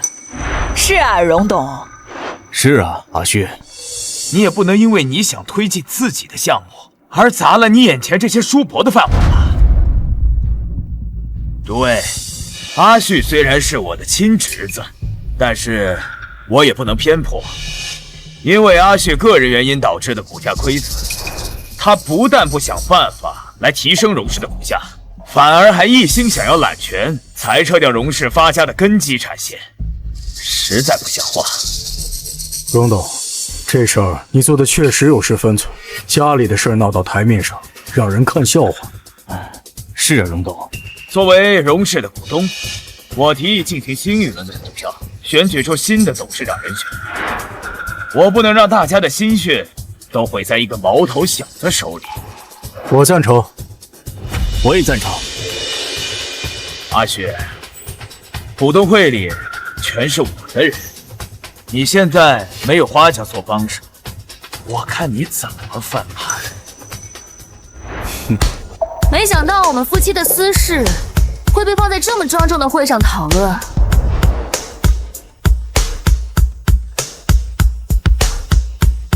他们是在演戏，根本就没决裂。冒昧参会，实在是我一个本分的小女子，背不了这么大一口锅。什么意思？荣二爷，您身边的人没有告诉您，荣氏股票波动是因为荣旭带头牵领的智能科技产线开项，股民信心大增，导致了股票涨停。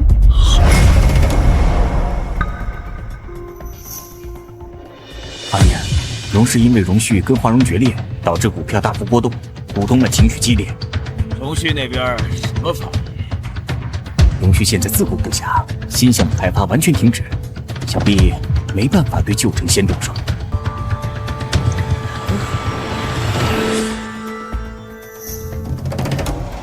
你背叛我！哼！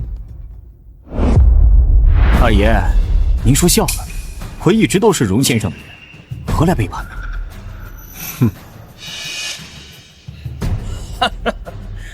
好，好。既然股价证明了阿旭的决策是正确的，我没有什么话好说了。各位，我还有事儿，先走。二叔，别着急啊。这第一件事是裁撤产线，第二件事是关于你的。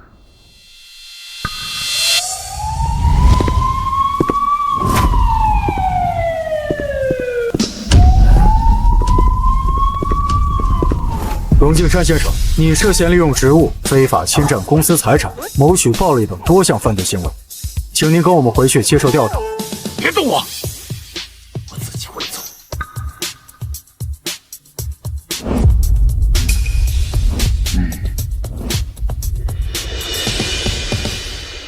各位，今天对于裁撤产线的事情，可还有异议？没有的话，就散会吧。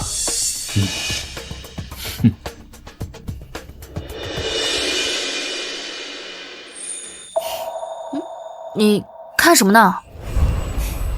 看你啊。我好看吗？好看。刚才在会上对你持反对意见的可不止你二叔一个人，其他人你不管了。不斩草除根，可不像是你的风格呀。助理会处理好一切的。那你干什么呀？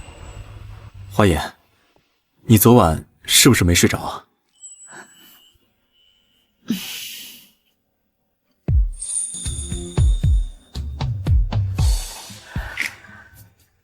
花颜，我想说，我相信阿旭，我们都让花颜给骗了，他一直在演戏。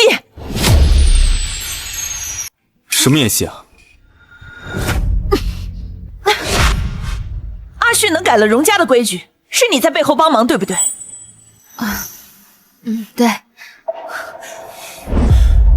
母亲，荣家的规矩早就改。你闭嘴！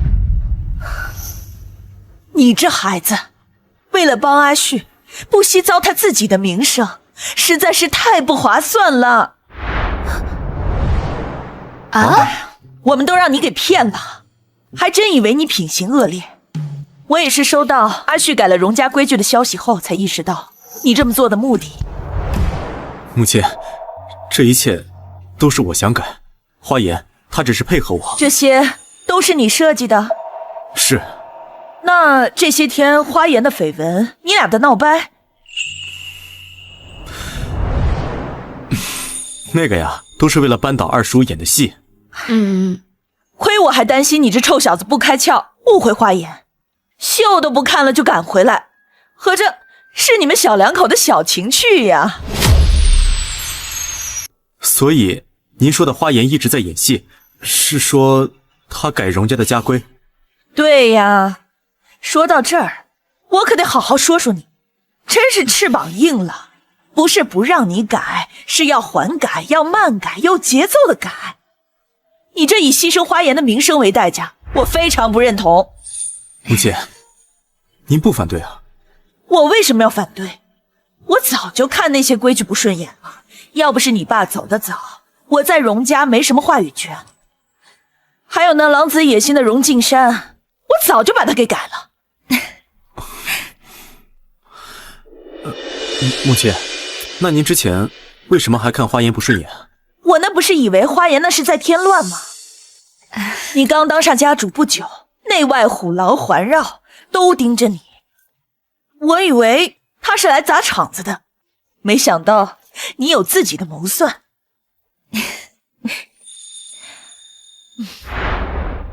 花颜，你是个有本事的孩子，但怎么能糟蹋自己的名声就陪他胡闹呢？女孩子想要在这个社会上立足，本就诸多坎坷，你这不是断了自己的后路吗？阿姨，我不在乎那些。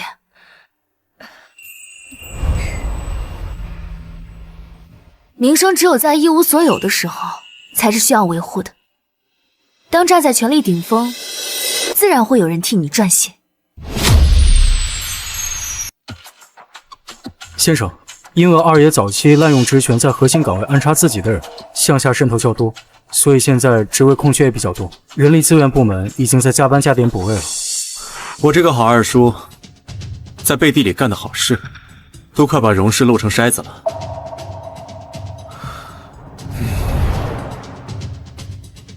职位替补人员选择要慎重，我不希望再出现之前的情况。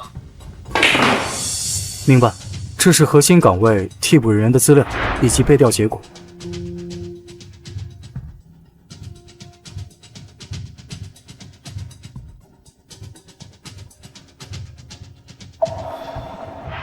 核心岗位替补人员，其中有3个都有过在图迷科技公司任职的经历。这个图迷科技到底有什么来头？我正要向您汇报，这个图迷科技非常神秘，是这2年才在荣城异军突起的。背后的控股人据说是荣城本地人，但还没有充分证据证明。让手下的人多注意这个图迷公司。好，那这3个候选人留下来。是。我们的人已经顺利进入荣氏，只是想要进入核心圈层还需要时间。不着急，荼蘼科技已经低调了这么久，不差这一会儿。荣氏内部大洗牌，给了我们安插人手的机会。只是我不明白，为什么要让其中3人各地表明曾任职于荼蘼科技呢？以荣旭的手段，会连区区几个职员的背景都查不出来吗？越是藏，越是会引起他的怀疑。不如真假参半，大大方方的显露，反而能打消部分怀疑。让他们不用着急。荣氏本来就是最难啃的骨头，我们有时间慢慢来。好。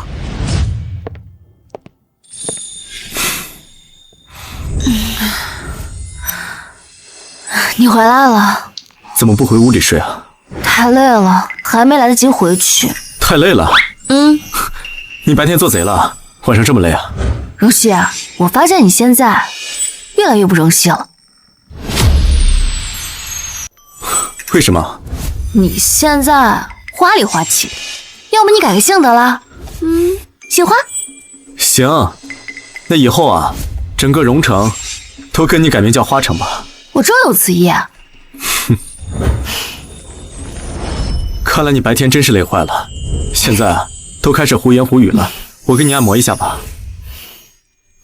转过去。荣旭，你知道我最近在干什么吗？在干什么呀？在玩一个游戏。什么游戏啊？需要我收购了再帮你开个后门吗？剧本杀游戏，讲述的是一个王朝更迭的故事。玩家呢需要带入朝中的一个身份，有皇帝、权臣等等。玩家当中还有一个隐藏的颠覆者，结局是要么保住王朝，要么彻底推翻它，建立新的秩序。那你是什么身份？权臣还是世家小姐？我选择的是医女，是那个隐藏的颠覆者。医女？医女怎么颠覆王朝啊？既没有兵权，也没有财权。就因为他们没有权，所以才没人防着呀，才更好动手。哦，那说来听听。医女可以接近皇帝，给权臣诊脉，甚至可以出入后宫。她不需要舞刀弄枪，只需要给皇帝的药里加入一味慢药，让他日渐昏困；给权臣的药材中改一味药材，让他与政敌产生嫌隙；再给后宫的嫔妃吹一点枕边风，就可以让整个朝堂人心惶惶。哦，那你这个颠覆者最后成功了吗？游戏还没玩完呢，下次带你一起玩。但是你可千万别选皇帝啊，太容易被我毒死。你舍得毒死我吗？我怎么会舍得毒死你呢？但是要遵守游戏规则，不毒死你这个皇帝的话，我还怎么颠覆朝野？原来你这么狠心。说一个野心家狠心，我会觉得你是在夸奖我。荣旭，你会选择当这个皇帝吗？医女大人，我们真的要在这个时候讨论当不当皇帝这个问题吗？如果我当皇帝，我也是那个从此君王不早朝的昏君。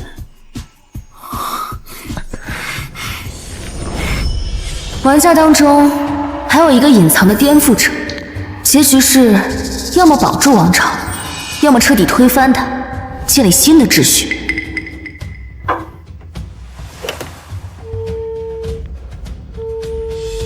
顾晨，进来一下。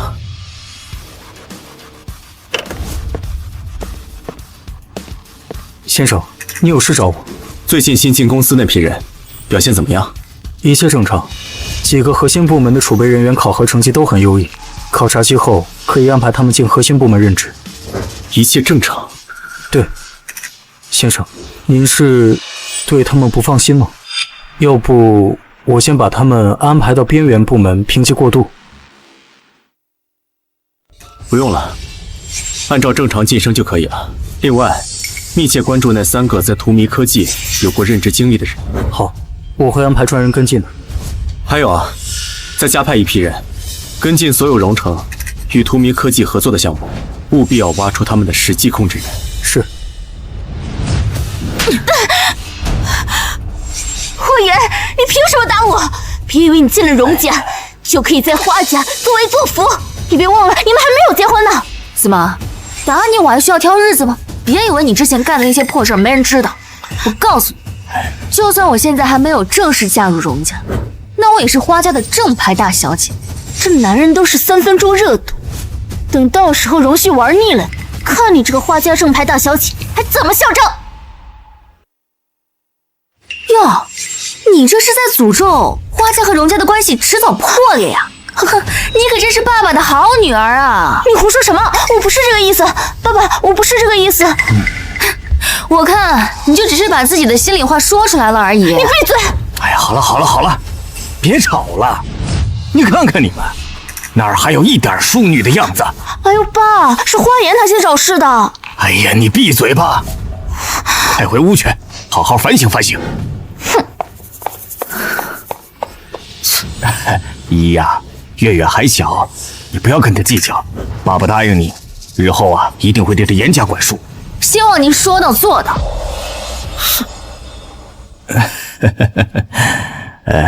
爸爸什么时候失约过呀？之前啊，爸爸还担心你因为绯闻的事情跟荣旭闹矛盾呢，没想到啊，你是在演戏。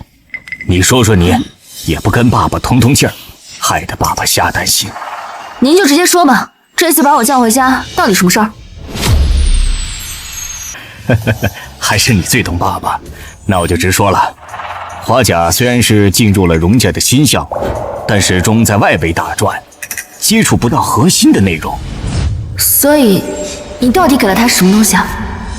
哦，新开发的科技智能项目合作书。你疯了！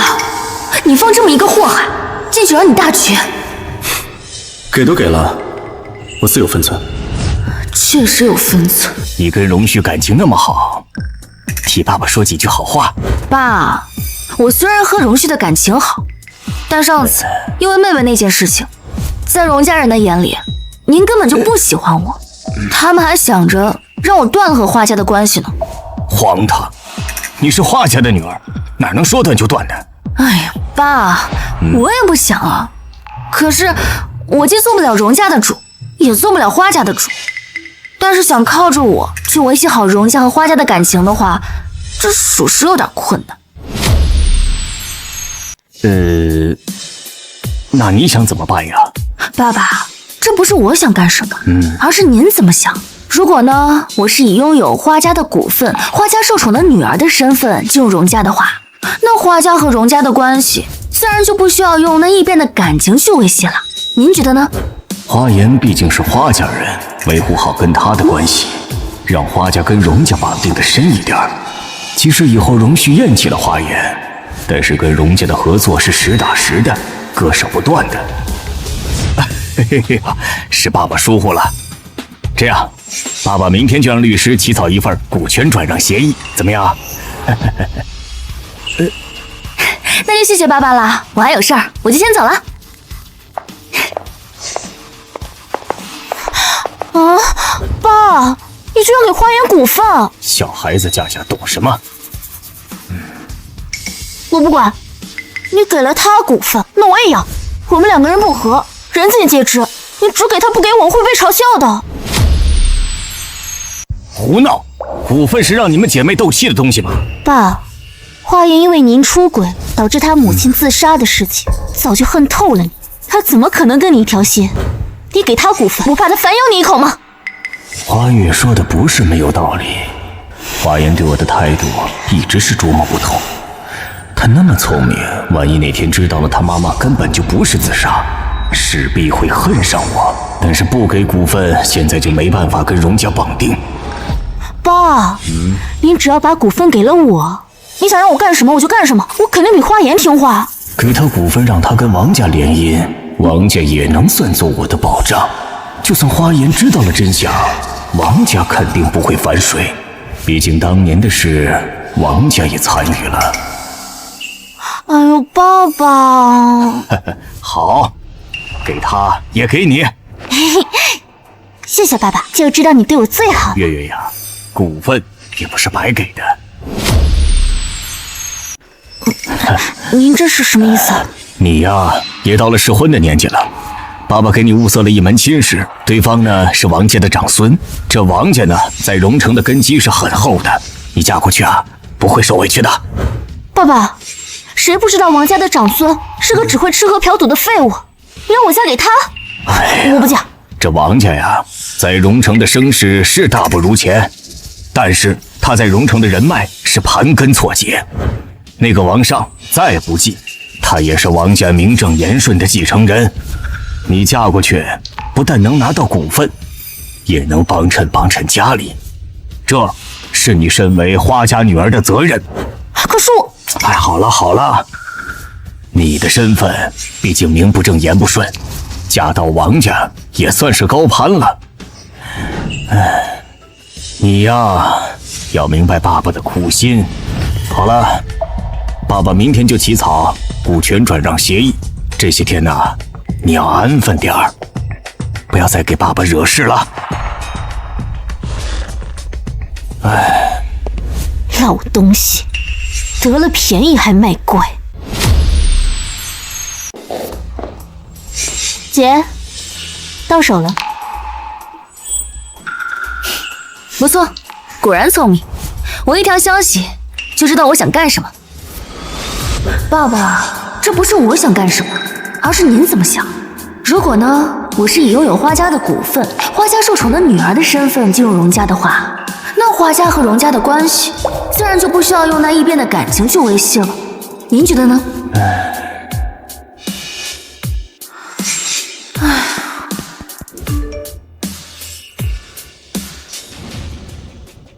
这样，爸爸明天就让律师起草一份股权转让协议，怎么样？那是从创立荼蘼科技，再到跟荣旭订婚，搞垮荣敬山，我跟姐姐都并肩那么久了，这点默契还是有的。那是从创立荼蘼科技，再到跟荣旭订婚，搞垮荣敬山，我都跟姐姐并肩那么久了，这点默契还是要有的。不过你之前不是说慢慢来，花家最后再动也没事，怎么突然就要花文斌的股份？你自己撞上来的，想让我吹枕边风，不付出点代价，怎么行呢？不愧是你，3两下的就拿下了他的半壁江山。行了，不说我了，说说你吧。花文斌会因为你争风吃醋就把股份给你？那个老东西啊，他想把我卖给王家，让他们脸都不要，畜生！犯不着跟他生气，等到我们完成计划，把荣城世家洗牌，到时候啊，就不用看他惺惺作态了。没错，只是这一次，他居然连慈父人设都不要，执意要把我卖给王家，这有点奇怪了。这个王家一定不干净。我母亲的遗物里的证据虽然没有明确的指出王家，但是王家作为世家的一份子，肯定是不干净的。伤害我母亲的这些人，他们一个都别想好过。姐，所以当年到底发生了什么？你跟我妈都不告诉我，我不是小孩子了，能不能不要瞒着我了？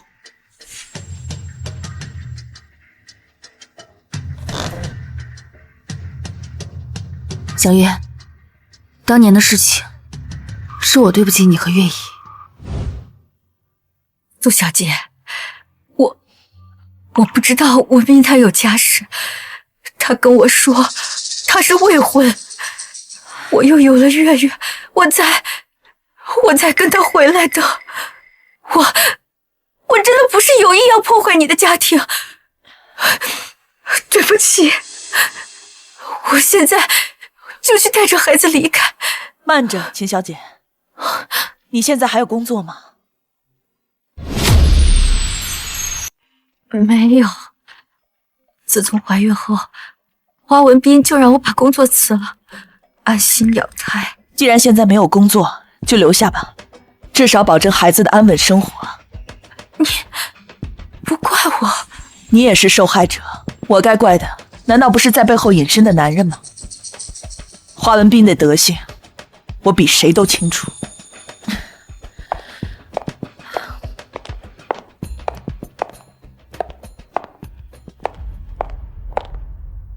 我很喜欢茉莉，但是茉莉开得再盛，也挡不住底下的烂根。花文斌就是那烂根，跟你我无关，不是吗？苏小姐，谢谢您，您的大恩大德，我没齿难忘。不用感谢我，我还不知道这样留下你，会不会害了你。脏死了，太脏了！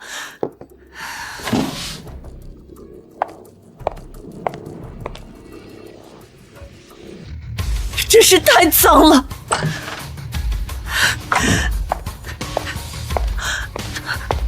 婉姐，你怎么了？什么太脏了？小月，婉姐，你怎么了？什么太脏了？小月，我拜托你一件事好不好？婉姐，你说。这些世家就是吃人的泥潭，一旦踏进去，就别想干净着出来。妻子、女儿都会是他们交易的物品，他们根本不把人当人。你带着依依跟月月赶紧走。婉姐，到底发生了什么？他们是华文斌。小月，你听我说，待会儿无论我说什么，你配合我就好，不要管为什么，我不会害你。我信你。好。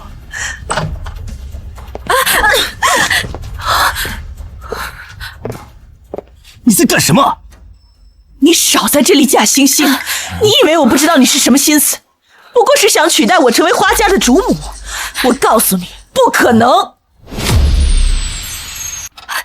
你自己没本事，还不让别人上位，难怪文斌厌恶你。你说什么？看看你，哪还有一点花家主母端庄的样子，简直就是个泼妇！你泼妇？华文斌，你就是畜生！我不跟你一般见识，你好好在这反省一下吧。走。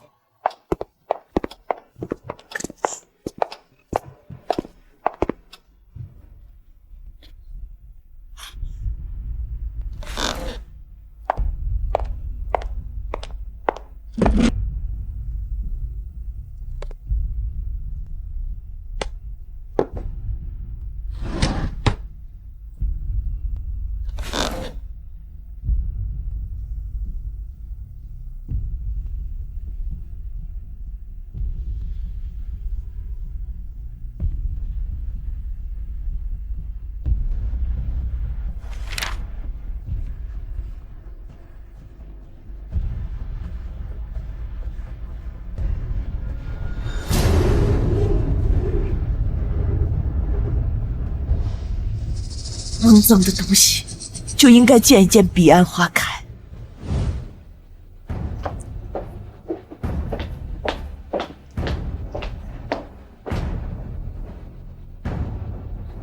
季月，苏婉有没有跟你提到过什么？苏婉有没有跟你提到过什么？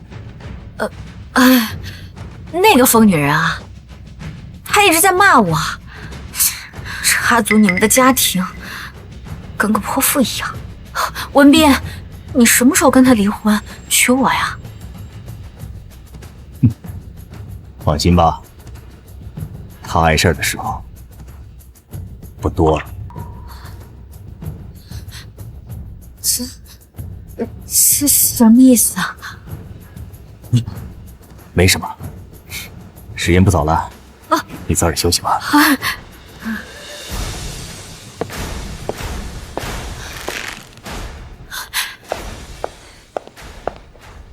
跟华文斌一起的，不应该是其他世家的人吗？他们来干什么？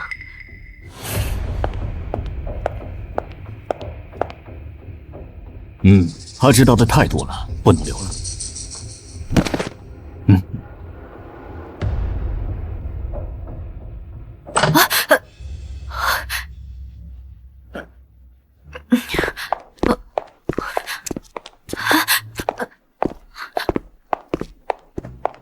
你在这干什么？你在这干什么？我是看你带朋友回来，想着问问需不需要帮忙准备一下晚餐。不用，你去酒庄帮我拿2瓶酒回来，我要招待客人。家里不是有酒窖吗？让你去你就去。好。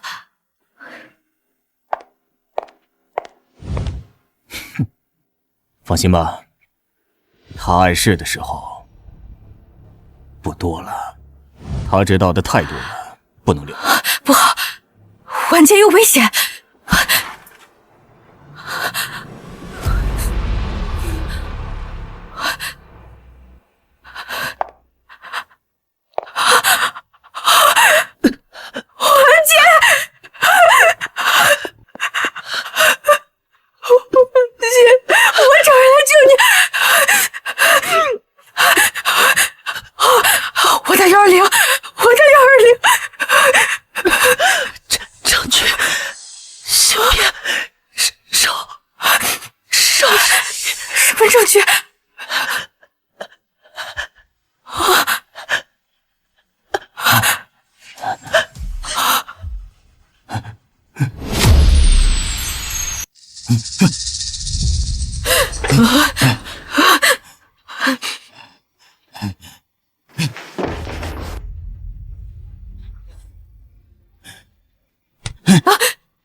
他跟你说什么了？我说，我这辈子都当不上皇家主母。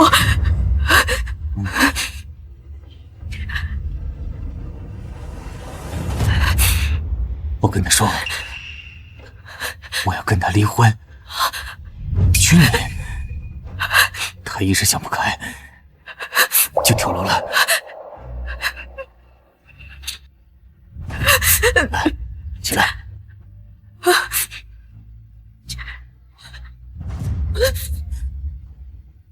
听着，发生这一切，归根结底都是因你而起。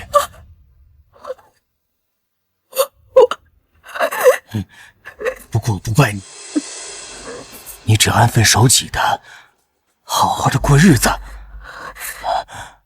我们就当什么都没发生过，好吗？好。走。无有幻术，终得陨落，怪不得旁人。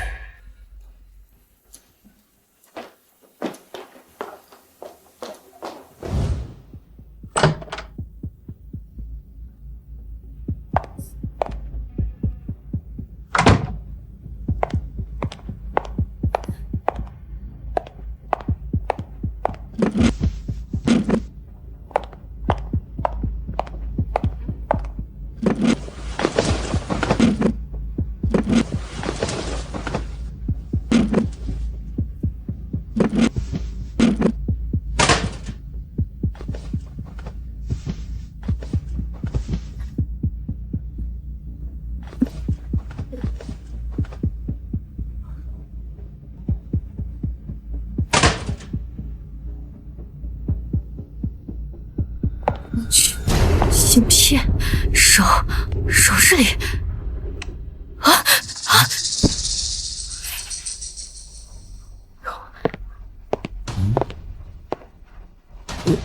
你在干什么？你在干什么？文斌，我错了，我就是看婉姐留下来的首饰，价格不菲，我想戴一下。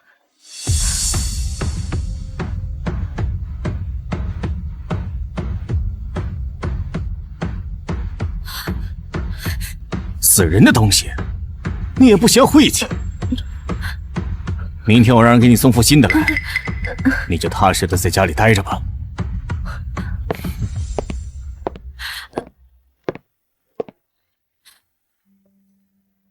他是不是发现了什么？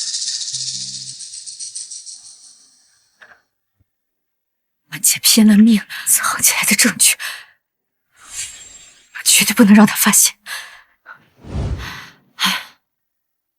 自从那天晚上去拿首饰后，花文斌就一直明里暗里的试探我，婉姐死前到底有没有跟我说过什么？他应该是怀疑上我。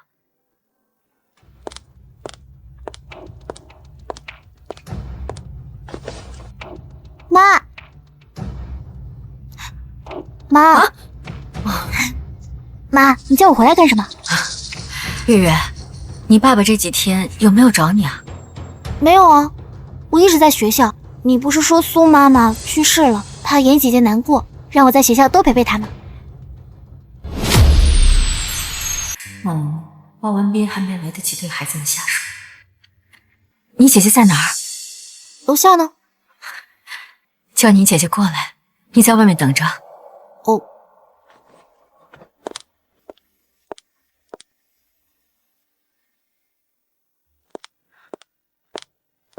月姨，您找我是有什么事情吗？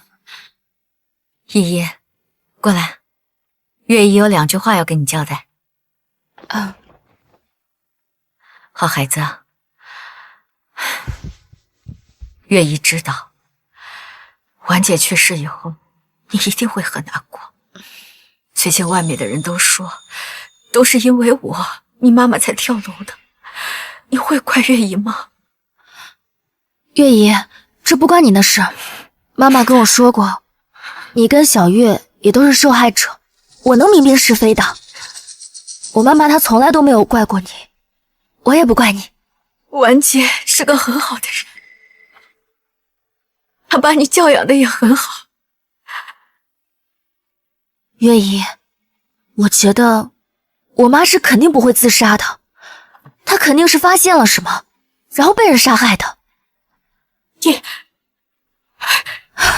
月姨，看您的反应，我就知道，我猜的肯定没错。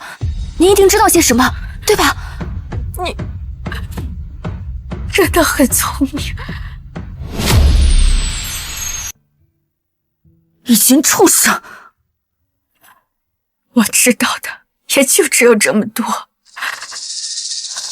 好孩子，你是个聪明的孩子，一定懂得韬光养晦。在没有足够的自保能力之前，一定不要打草惊蛇，去找花文斌拿你妈妈的遗物。月姨，我知道的。那按照您说的，我爸花文斌他已经有所怀疑了。如果我们不打消他继续查下去的念头的话，那我们都会没有活路的。这件事儿，我自有办法。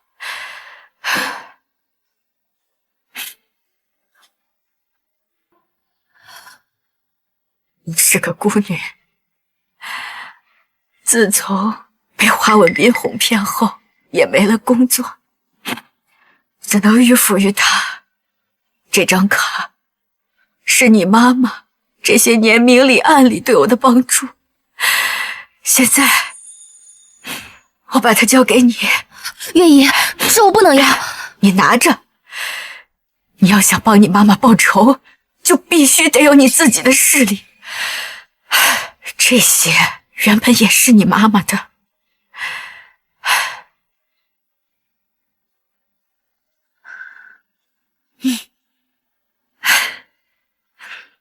好孩子，接下来你跟月月必须因为我害死了你妈妈而决裂，只有这样，花文斌才不会对你们2个动手。我明白。那您呢？我明白。那您呢？我已经想好了打消花文斌怀疑的办法了，你不用为我担心。去帮我把月月叫过来吧，我有几句话要嘱咐她。好。依依，月姨，您还有什么事情吗？花月遗传了我，脑子没你聪明。以后要是在学校有什么做得不好的地方，你多担待一点，帮帮她。月姨，您放心，小月她是我妹妹，我一定会照顾好她的。有你这句话，月姨就放心了。嗯。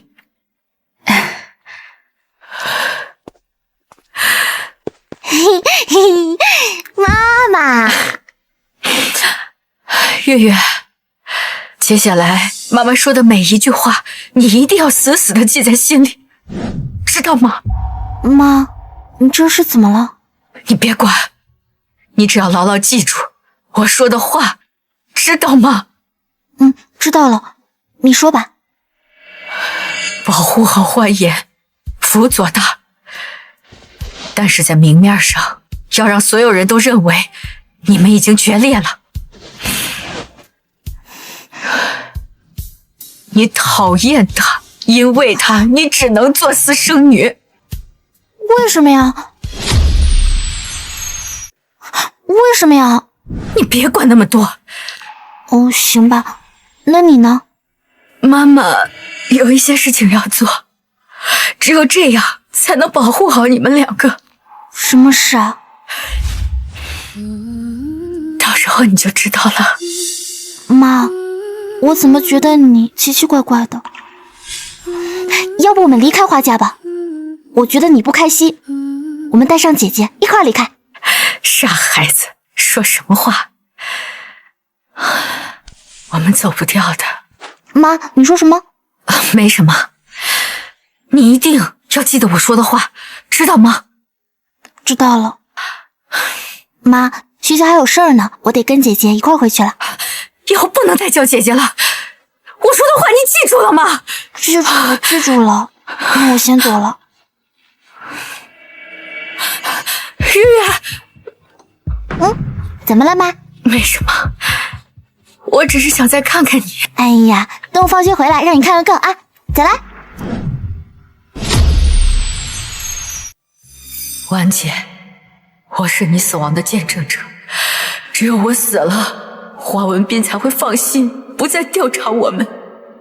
你藏起来的东西也不会被他找到。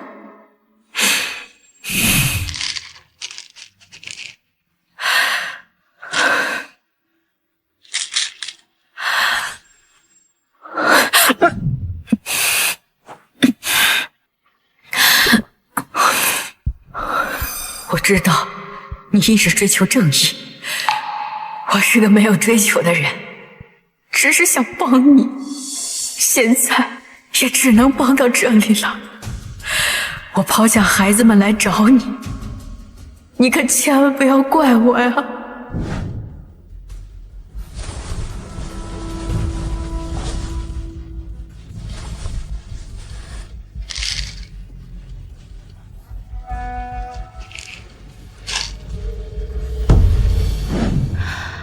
抱歉，当初没发现月姨的意图。姐，这件事是我妈自愿的，而且该道歉的另有其人。我会让他们知道什么是因果报应。好了，姐，不说这个了，我们说点开心的。我们安排进荣氏的人均已进入到核心岗位，就连刻意露出马脚的那3个人都已经进入到核心部门了，拿下荣氏指日可待。别高兴得太早，别高兴得太早。其他人进入核心部门，说明我们的障眼法起效了。但是我们刻意暴露的那3个人也进去了，这就有点不对劲了。你的意思是，我们暴露了？不确定，但是荣旭查到荼蘼科技，这是早晚的事情。我们现在虽然没有十足的把握，可还是有胜算的。要不要我们先下手为强？不用。那你有办法打消他的怀疑？为什么要打消他的怀疑？就让他发现，给他一个选择的机会。什么选择的机会？我怎么听不懂？到时候你就知道了。先生，这是那3位的近期动态汇总。他们进入核心部门后，一直安分守己，每天按时上下班，只处理接到的日常工作，没有试图接触任何的机密文件，甚至连多余的话都没打听。没有任何动静，才是最大的问题。您的意思是，他们会不会真的只是想找份安稳的工作？之前的猜测是我们多虑了。这3个人都是荼蘼科技的核心骨干，放着高薪职位不做，偏偏要在荣氏洗牌的时候硬挤进来，只为了做个按时上下班的普通员工，这合理吗？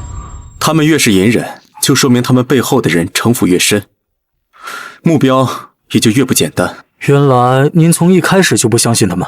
3个人都来自荼蘼科技，我从不相信巧合。那您为什么一开始放他们进来？放长线，钓大鱼。可是他们明明主动标注了自己的任职经历啊！哦，这是障眼法，公司里一定有他们的同伙。这件事跟荼蘼科技一定脱不了关系。可是我们到现在都不知道荼蘼科技背后的实际控制人是谁。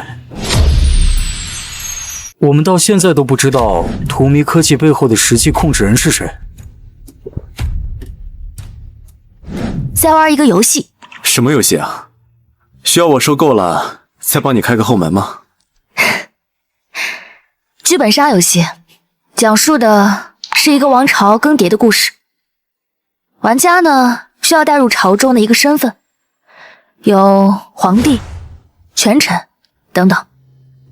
玩家当中还有一个隐藏的颠覆者，结局是要么保住王朝，要么彻底推翻它，建立新的秩序。那你是什么身份啊？权臣还是世家小姐啊？我选择的是医女，是那个隐藏的颠覆者。医女的隐忍，颠覆者的目标，荼蘼科技的崛起。停止追查荼蘼科技的法人，现在去查花颜，查他跟荼蘼科技的关系。先生，您怀疑花小姐？这不可能吧？花小姐她……按我说的做，查仔细点，不要惊动任何人。是。怎么了？公司出什么事情了吗？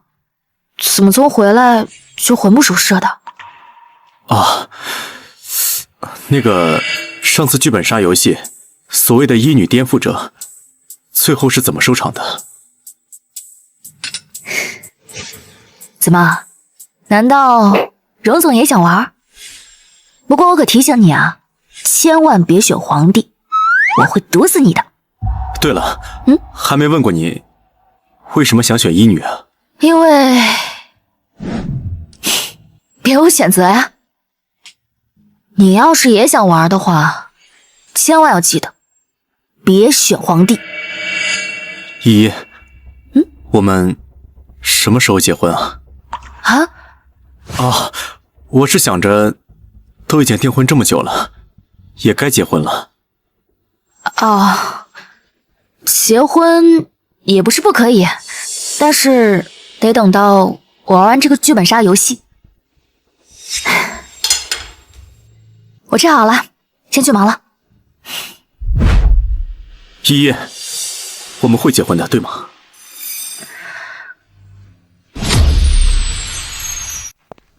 先生，按照您说的，从花小姐入手，查到了，花小姐真的是荼蘼科技实际控制人。真的是她。花小姐这是想要干什么？她要是想对荣氏不利，以她和您的关系，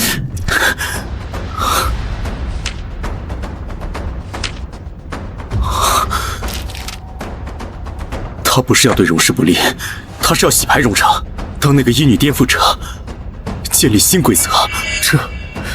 这也太疯狂了！你先出去，告诉任何人，谁都不许进来。是。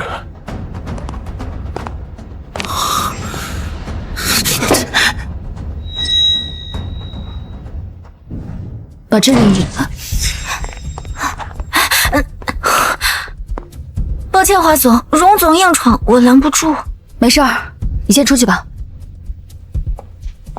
小月，你也先出去吧。小月，你也先出去吧。姐，没事儿，小月，你先出去吧。我和荣总谈谈。好，那我就在门外，有事叫我。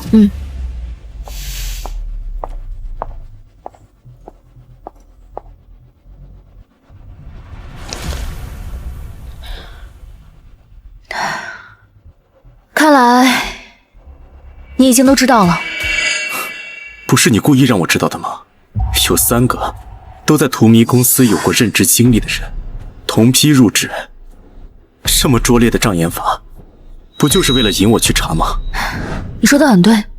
荼蘼科技创立在荣家和花家联姻之前，我们第一次见面，我故意的，帮我扳倒二叔，掌控荣家。这都是我，所有的一切都是我的设计。所以，我一直都是你的枪手。为什么是我？荣家是世家之首，而你是荣家的家主。闭嘴！不要再说了。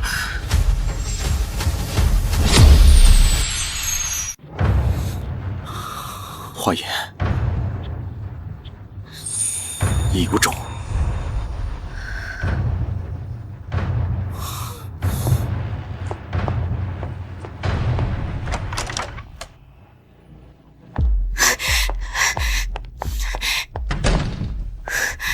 姐，你这是干什么呀？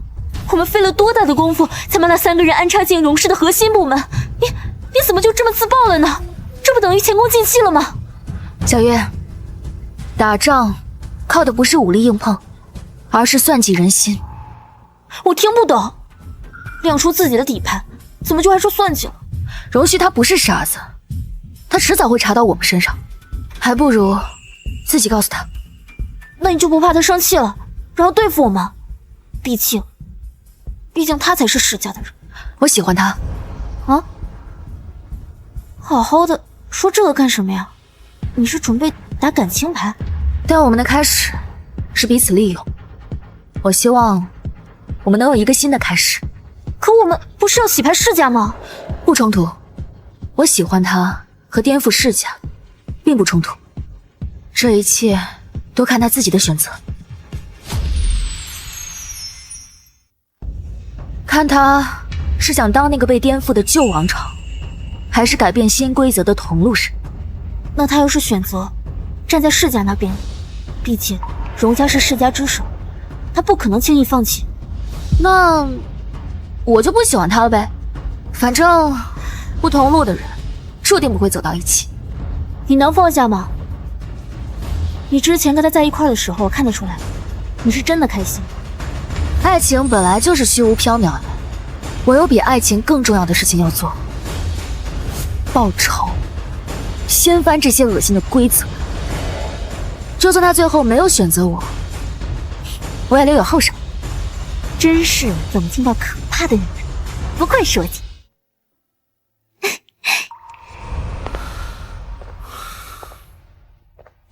先生，既然我们已经知道了荼蘼科技背后的人是花小姐，我们要采取什么行动吗？先按兵不动。你去查一查花言早些年的经历，从他留学开始，事无巨细，还有他母亲去世前后的事，都给我查清楚。是。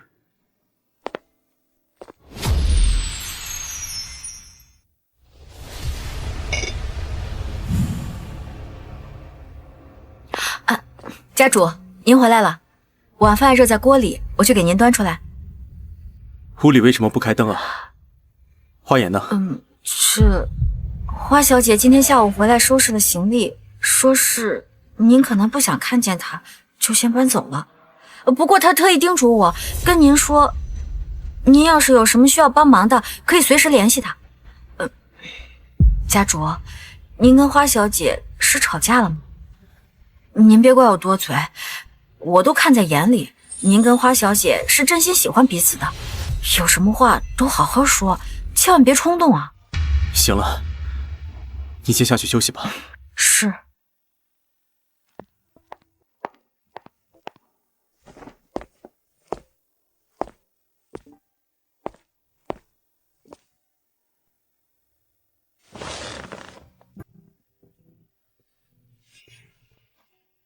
敢于说实话的乖孩子是要给奖励的。乖孩子，能有什么奖励吗？是这样吗？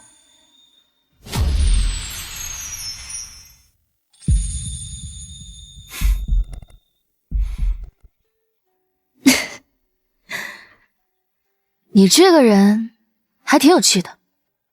等本小姐退了婚，不来找你的。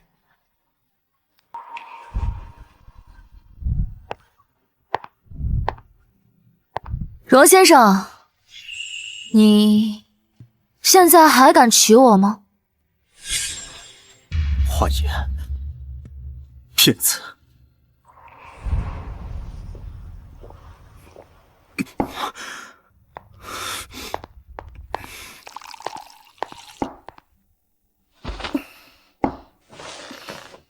阿旭，你这是怎么了？喝这么多酒？母亲，我好像犯了错，我爱上了一个骗子。下去吧。是花颜吗？您知道，除了他，还有谁让你这么伤心过？我自己的儿子自己还不了解，仓库里那些花茶不是你吩咐让人换的，你从来不信任何人，却把扳倒你二叔的计划告诉了他，这不是爱是什么？可是他骗了我。从我认识他开始，一切都是他设计的。阿旭，你问问自己的心，你真的是恨他骗你，还是恨他打破了你所谓的真心？我不知道，我只知道他在利用我，我只是他的一个棋子。不知道，那就是最清楚的答案了。你对他爱大于恨，既然还爱，就去找他把话说清楚，总比你在这里酗酒强。母亲，你要是知道他做了些什么，你就不会这么说了。他干什么了？不就是想对付那些世家？您知道了，您早就知道了。不算早就知道了，只是隐约猜到了。从他第一次来到家里，我就觉得这姑娘不简单，那股子想打破常规的劲儿，跟你父亲当年一模一样。您知道为什么不告诉我？您就不怕他毁了荣家？告诉你什么？告诉你那些世家有多肮脏，告诉你你父亲的死根本不是意外。我父亲的死，我父亲不是车祸去世的吗？是车祸，但不是意外。当年他执掌荣氏，根本不肯跟这些世家同流合污，还收集他们的证据，结果没等他行动，就出了车祸。这事儿爷爷也知道。他不仅知道，还亲手参与了，就是为了他巩固他所谓荣家的地位。那时候你还小，我没有能力和你强势的爷爷争夺你的抚养权，只能看着你被他培养成他所谓合格的继承人，教你如何跟那些世家周旋妥协。这些事情您从来没跟我说过。你父亲不想让你过早的沾染这些黑暗，我也不想。直到你接手荣氏，打破了你爷爷的旧规，我才知道你小子没有被那些世家的歪风邪气所同化，跟你父亲一样，心里有杆秤。那花颜，一开始我并不打算让你娶她，因为那是你爷爷定下的婚约，但我不能明目张胆地违逆爷爷的意思。后来我发现，他跟那些人不一样，他跟他的母亲一样，都是很好的人。这些年，你在荣氏内部清理障碍有多辛苦，我都看在眼里。我在局外看得很清楚，你爱他，也需要他，何不遵从自己的内心？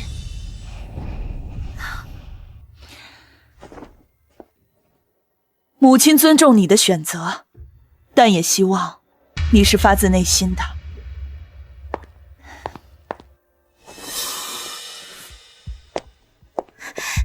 姐，荣氏动手了。他做了什么？他把我们安插进荣氏的人全都晋升了，他这是什么意思啊？意思是，他选择了我。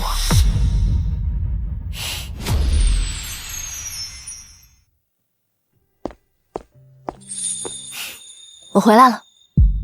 谁让你回来的？我妈没跟你说吗？这里不欢迎你。行，那我走。看来是我会错意了，打扰了。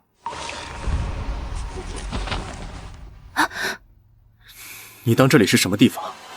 你想来就来，想走就走。怎么，荣总不是不愿意搭理我吗？现在又拉着我干什么？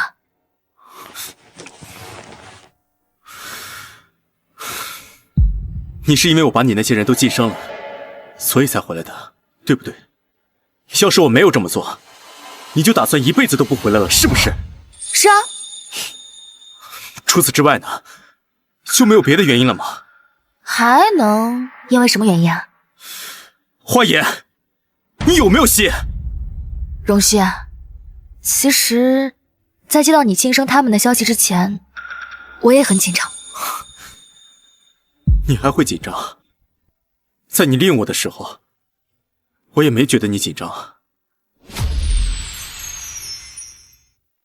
你不是也利用了我吗？你利用我扳倒你的二叔，巩固了你的地位。我们之间从一开始不就是互相利用的关系吗？我那不一样。其实，就算你不选我，我也有后手，照样能推翻那些世家。但是，我也很害怕，害怕你不选择我。为什么？你说为什么？我想听你说。因为我喜欢你，我想跟你一起走接下来的路。我怕你选择了那些世家，我们就彻底没有可能了。花言，你是真的害怕吗？是真的紧张吗？难道不是你觉得你已经吃定了我，我最终一定会选择你吗？原来在你这里，我一直都是在被坚定选的呀。在我这里，从来都没有选择题，你是我唯一的答案。可是你不是我唯一的选择，我的步履不会停的。荣旭，我给你讲讲我妈妈的故事吧。我妈妈发现了他们的肮脏，想要揭露他们，被他们给害死了。月姨为了守护妈妈留下来的证据，也自杀了。还有很多被世家迫害的人，他们拼了命的把搜索来的证据交到我手上。这条推翻旧制之路，注定掺杂着太多人的血和泪，我是不会停下来的。花言，你不是说过，你想跟我一起走接下来的路吗？是，但这条路注定布满荆棘。如果你选择了我，就注定要和那些世家体系为敌。你确定要跟我一起走这条无法回头的路吗？花言，我早就没有回头路了。世家的肮脏害死了你的母亲，也埋葬了我父亲的理想。咱俩早就是同一条船上的人了。这辈子，我就认定你一个同路人。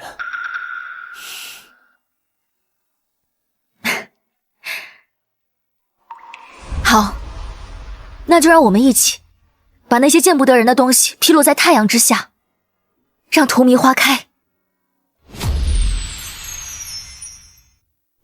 三叔，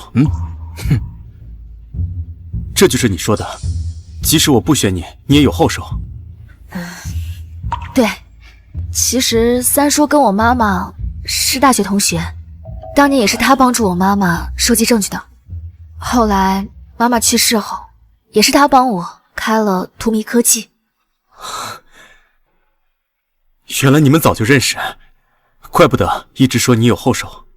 这么多年，他就一直在荣氏帮你布局。那之前我查你安插的那些人，都是障眼法。原来核心棋子一直都是三叔。是啊，阿轩，你父亲生前就总说，荣氏要有荣氏的风骨。可是他没能等到这一天。不过，好在你愿意站在花小姐这边，这也算是圆了他曾经的遗愿了。那您跟二叔他嘛，不过就是我摆在台前的靶子，是为了转移你爷爷和那些老狐狸注意力的。这些年，我假意与他虚与委蛇，实则我是在暗中清理荣氏的蛀虫，要为你们把路给铺好。三叔，是您的帮助，才让我们这么容易扳倒三叔，掌控荣家。我这个做叔叔的，怎么着也要帮你们把这盘棋给盘活了。不过，我能做的也就这么多了，接下来的路还要靠你们。三叔，你放心，我不会让你失望的。那我们就开始吧。荣城有5个世家，荣、王、花、孙、刘，其中孙家和刘家又与王家是姻亲关系，隐隐有以王家为尊的架势。那我们第一个目标就是王家。这个王家早年靠倒卖古董发家，后来又靠着联姻洗白，表面上做着文化产业，暗地里还是做着走私文物的勾当。我妈当年查到的证据里，就有他们与境外团伙交易的证据。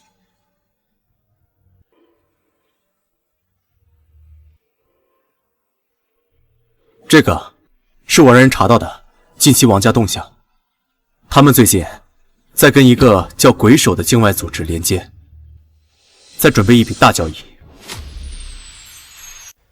鬼手，我听过这个组织，听说是专门倒卖被盗的国家级文物，手段狠辣。之前去调查他们的记者都莫名其妙的失踪了。既然他们自己扑上来，那我们就顺水推舟，把他们彻底掀翻。不过王家跟其他几个世家暗中勾结，我们不能贸然行动，得先布个局。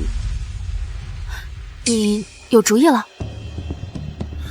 我已经让顾晨联系了文物局和警方，只要能拿到他们的交易证据，再加上你母亲之前留下的，就能把他们一次锤死。只是他们肯定会有防备，所以我们需要有人潜入仓库，拍下交易过程。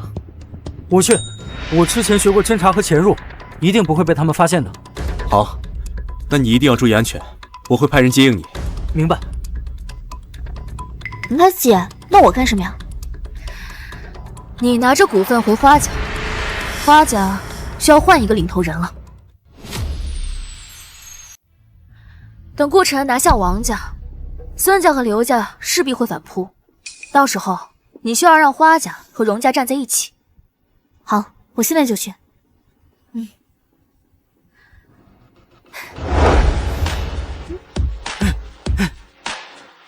为什么？为什么在我不知道的情况下，你，我的好女儿，会以最大股东的身份召开股东大会，拔出了我董事长的职位？你哪来的股份？哪来的股份？姐姐给的。你姐姐？花言？怎么可能？你们俩……爸爸，在午夜梦回的时候，你难道没有看见苏妈妈和我妈一直在看着你们？你都知道了？那花言，你以为姐姐为什么要给我股份？你们俩早就知道，所以你们俩早就联手了。没错。你们到底要干什么？你妈妈和苏婉不是我杀的，他们是自杀，跟我有什么关系？自杀？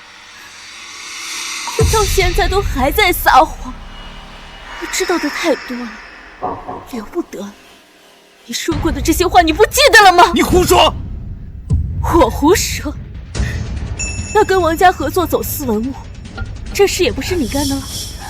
不把女人当人，妻子、女儿都可以是交换买卖的工具，这事也不是你干的了？看来你知道的还真不少啊。那你就不能怪我了。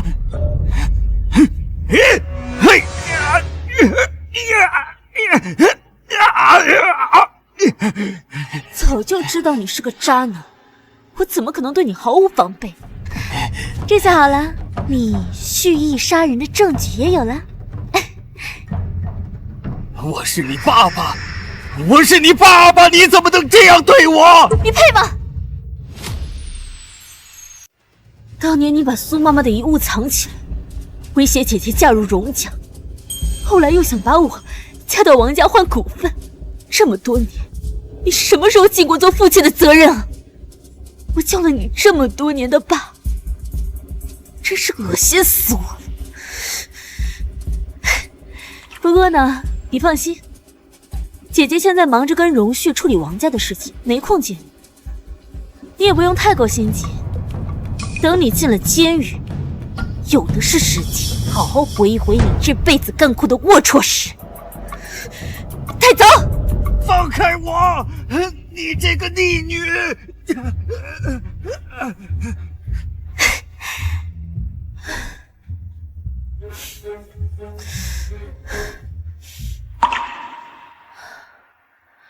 花家那边已经没有问题了，王家那边也得手了。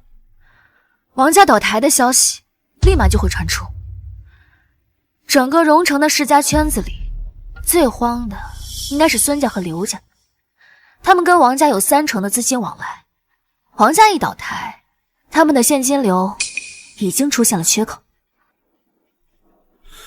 我会让荣氏放出消息，文化产业园项目是政府扶持的重点民生工程，有文物局背书，前期投入50亿，后期回报率能够达到40%。刘建业和孙振海都是出了名的贪利，肯定会动心。光是有诱饵可不够，得有双重保险，把王家和刘家还有孙家的资金往来明细匿名发给他们的财务总监，这样他们就会以为我们要对他们动手，反而会急于找到新的资金增长点，主动跳进我们的陷阱。我会让荣氏拿出10亿作为诚意金，再让银行那边松口，给他们提供高额贷款担保。他们现在急于证明自己的实力，一定会孤注一掷，把能动用的资金全部投进来。把资金监管账户放在我们控股的第三方银行，一旦他们的资金到账，立马冻结其中的60%。理由是前期项目审核未通过，需暂缓拨付。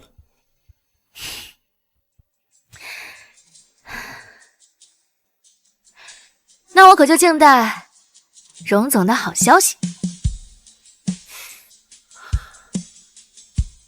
华总，是你带了的。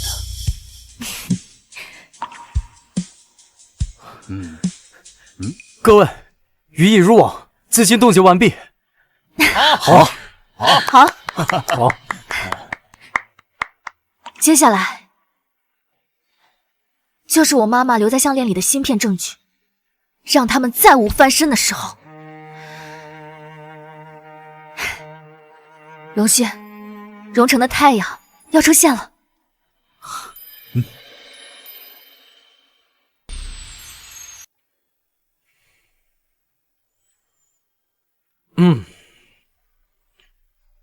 先生跟夫人感情很好，我知道，他们之间容不下别人。确实。不要再伤心了，到底想说什么呀？你还是不要再喜欢先生了。这饭可以乱说，话可不能乱讲。我什么时候喜欢人家先生了？那你看到先生和夫人亲密，为什么要伤心啊？我不应该伤心吗？你应该伤心吗？我姐都不属于我了，我难道不应该伤心吗？哦，你维护你家正主的样子，特别像那个什么毒唯，但我不是。对，就是那个词，就是毒唯，还说你不是。我一个我姐的死忠粉都不知道这个词，我一个我姐的死忠粉都不知道这个词。我可是 CP 粉。好冷的笑话。我说真的，你看先生为了夫人，宁愿跟整个世家为敌，夫人明明可以自己搞定一切，偏偏要等先生去做选择，这就是双向奔赴啊！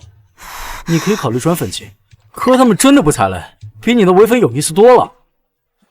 我去，你个 CP 粉在我唯粉面前贴脸开大！我这是为了你好，唯粉容易伤心 ，CP 粉天天吃糖。打住！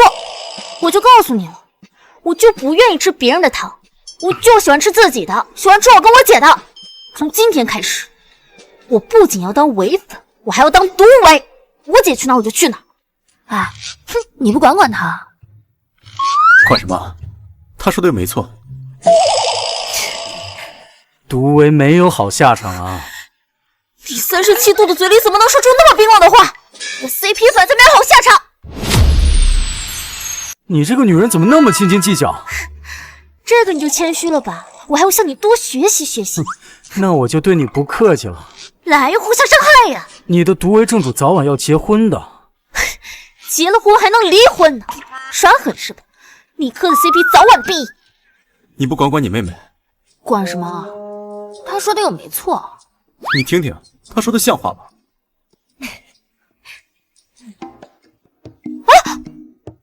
对家正主，放开我姐姐！先生你放心，我誓死守卫你跟夫人的爱情。好小子，回去给你涨工资。走。放开我的姐姐！会让你见识到毒唯的力量的。哼。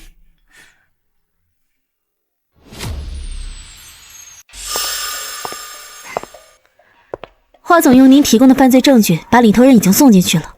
现在整个企业属于群龙无首的状态，刘家和孙家的散布，试图引入外资盘活企业，可是被我们的人发现，切断了供应。接下来你看怎么处理？荼蘼科技早些年为了低调，只转移了部分资产回国，趁着这次这个机会，把所有的资产转移，把世家垄断造成的死水经济盘活。这不等于给世家收拾烂摊子吗？咱们要处理的是脏东西，现在这些东西没了，荣城就不是脏东西了，而是一个能看到花开的地方。好吧，你最近也还是要注意一点。荼蘼科技现在动作太大，花家也归并了回来，免不了有一些人有一些异心，说不定会铤而走险。你出门最好叫保镖陪同，没事的话就与我同行。知道了。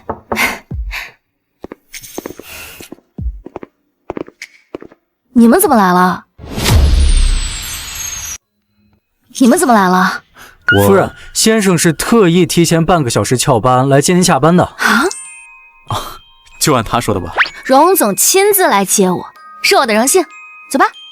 姐，那我去拿吧。哎，花月小姐，先生是来接夫人的，我倒是可以顺路送您回去。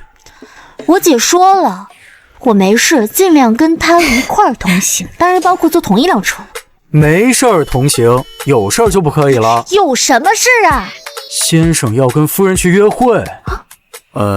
既然话都说到这儿了，那咱俩不约个会不合适吧？荣旭，你对你这个傻白甜助理的宠溺程度，简直是令人叹为观止。哎，夫人，您可不能使用这种带有歧义的词汇。我可是血统纯正的 CP 粉，不像某人一样惦记正主。你阴阳谁呢？哎，行了行了，你们两个跟小学生吵架一样，干脆跟你们两个中间画个3-8线，互不打扰。哎，我觉得可行。姐，到时候你就跟我站一边啊。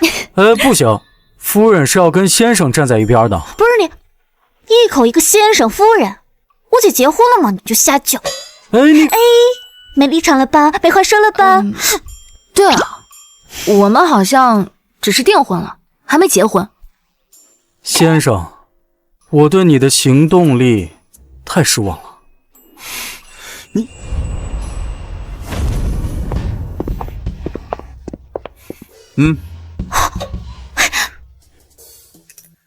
怎么，现在还对我的行动力失望吗？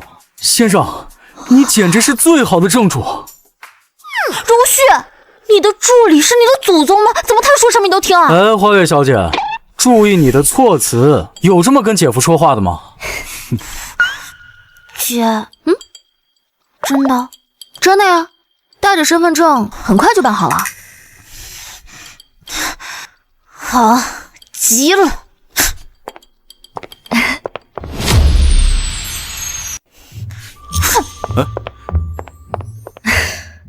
他这是破防了。我觉得该破防的人可能是你。我？这下满意了？满意。一想到他们两个铁青脸色，我就满意。行了，赶紧睡觉。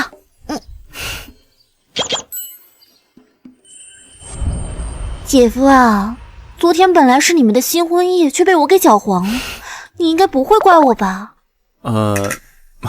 没事，我们马上就要办婚礼了，到时候再补过。还得是你当我姐夫，心胸这么大度。多谢夸奖。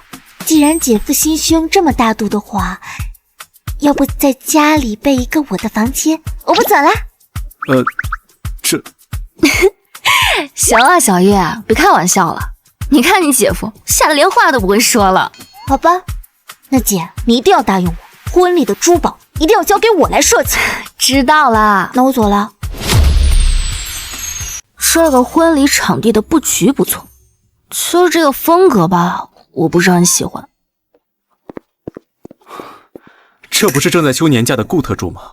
怎么这个时候过来了？先生夫人，出事了！怎么了？荣敬山在转移就医途中逃脱了。今天下午3点，他说胸口剧痛，警方按照规定送他去医院做检查。5点护士查房，人就不见了，窗户在外面被人撬开，跑了。看守的人是吃干饭的吗？先生，我已经联系交通部门调取监控，也让安保队封锁了城郊各路口，但荣敬山在荣家潜伏了30年，估计藏了不少暗线，硬搜恐怕会打草惊蛇。不要搜，通知下去，全面封锁消息。就说荣敬山病情恶化，正在医院特护病房进行隔离治疗，每天按时送药，制造假象。好，我们不能再坐以待毙，要主动出击。我知道你想干什么，用我们的婚礼当诱饵，对不对？知我者莫若你。荣敬山这辈子最大的心愿就是荣家的控制权。现在咱俩要结婚了，也就意味着荣氏和荼蘼科技的彻底绑定，他这辈子也就再也翻不了盘了。所以婚礼会是他最后的疯狂。那这次我们就彻底了结了他。荣旭、华言，你们疯了！这个时候宣布结婚？三叔，早啊！哎呦，早什么早啊！这荣景山还在逃呢。你们现在宣布结婚，不是把自己放在火上烤吗？哎呀，他要是到婚礼上来闹事儿，这后果不堪设想啊！三叔，正是因为他在逃，所以我们才更应该举行婚礼啊！第一，荣氏和荼蘼科技联姻，可以增强市场信心。那些观望的股民看到我们的根基如此稳固，自然就不会和荣敬山合作了。第二，荣敬山平时最痛恨的就是我跟依依联手，婚礼是他唯一破坏我们的机会，他他一定会来。第三，我们可以借助婚礼，把那些和荣敬山勾搭的人全部都引出来，然后一网打尽。所以三叔啊，您放心，一定不会出事。好吧，你们都长大了，有了自己的想法和手段，那三叔就再不多说什么啊。只有一点啊，无论如何，你要保护好花颜啊，否则有你小子后悔的。您放心，我自己的太太，我一定会保护好的。三叔要对我们有信心。好，你们两个人呢，好好的，那就好啊。哎呀，那你母亲在天有灵，也能够安心了。我听说荣敬山跑了，是不是真的呀？你们这个时候还要办婚礼吗？不行！别急，喝口水，慢慢说。你听谁说的？我工作室的助理，她老公是医院的护工。今天早上换班的时候，听护士议论的，说昨天下午就跑了，还跳了窗户。姐夫，你是不是疯了呀？那个老家伙心狠手辣的，你们这个时候办婚礼，不是给他送把子吗？我们就是要引他出来。他在荣家30年，暗线太多，硬搜根本没用。所以婚礼会是他最后的机会，他一定会来搞破坏。所以你们是故意的，设计了陷阱等他跳。对，吓死我了。你姐我是那么蠢的人吗？以前不是，现在可不一定。毕竟这恋爱脑上头的人可是很恐怖的。放心吧，婚礼的安保我们都安排好了，每个角落里面都有监控和人手。就连后厨的洗菜阿姨都是我们自己的人，只要荣敬山一露面，保证他插翅难飞。姐，你的婚纱选好了吗？我觉得鱼尾婚纱好看，微领设计显身材，裙摆上还有碎钻，到时候在灯光下肯定闪闪发光。早就想好了。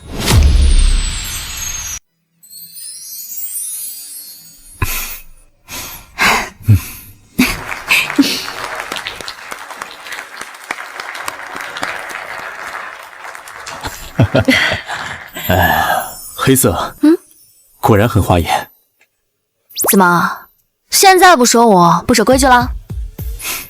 娶你就是最大的规矩。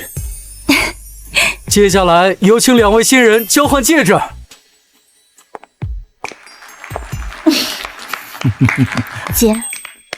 姐夫，说好了你们结婚给你们设计钻戒的，这次时间有点赶，等下一次你结婚我一定给你设计更好的。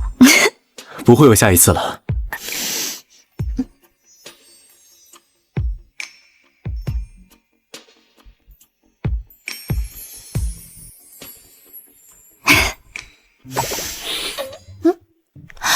我姐结婚你哭什么？我的 CP 结婚了，激动呗。哎，对了，不是说荣敬山要来吗？怎么仪式都快结束了也没见着他？哦，他伪装成服务员，后厨的洗菜阿姨发现了他，已经给他打运送回去了。啊，就这么草率？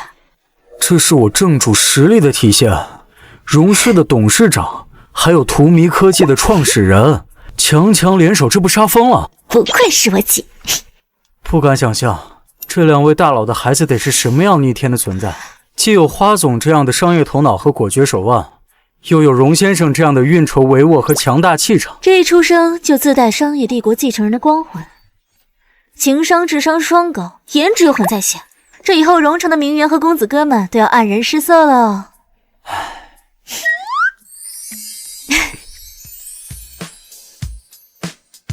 荣旭，你知道公司为什么要叫荼蘼吗？为什么？因为荼蘼既是末路之花，也象征着新生。我想和你有个新生。Wherever you go, whatever you do, 너란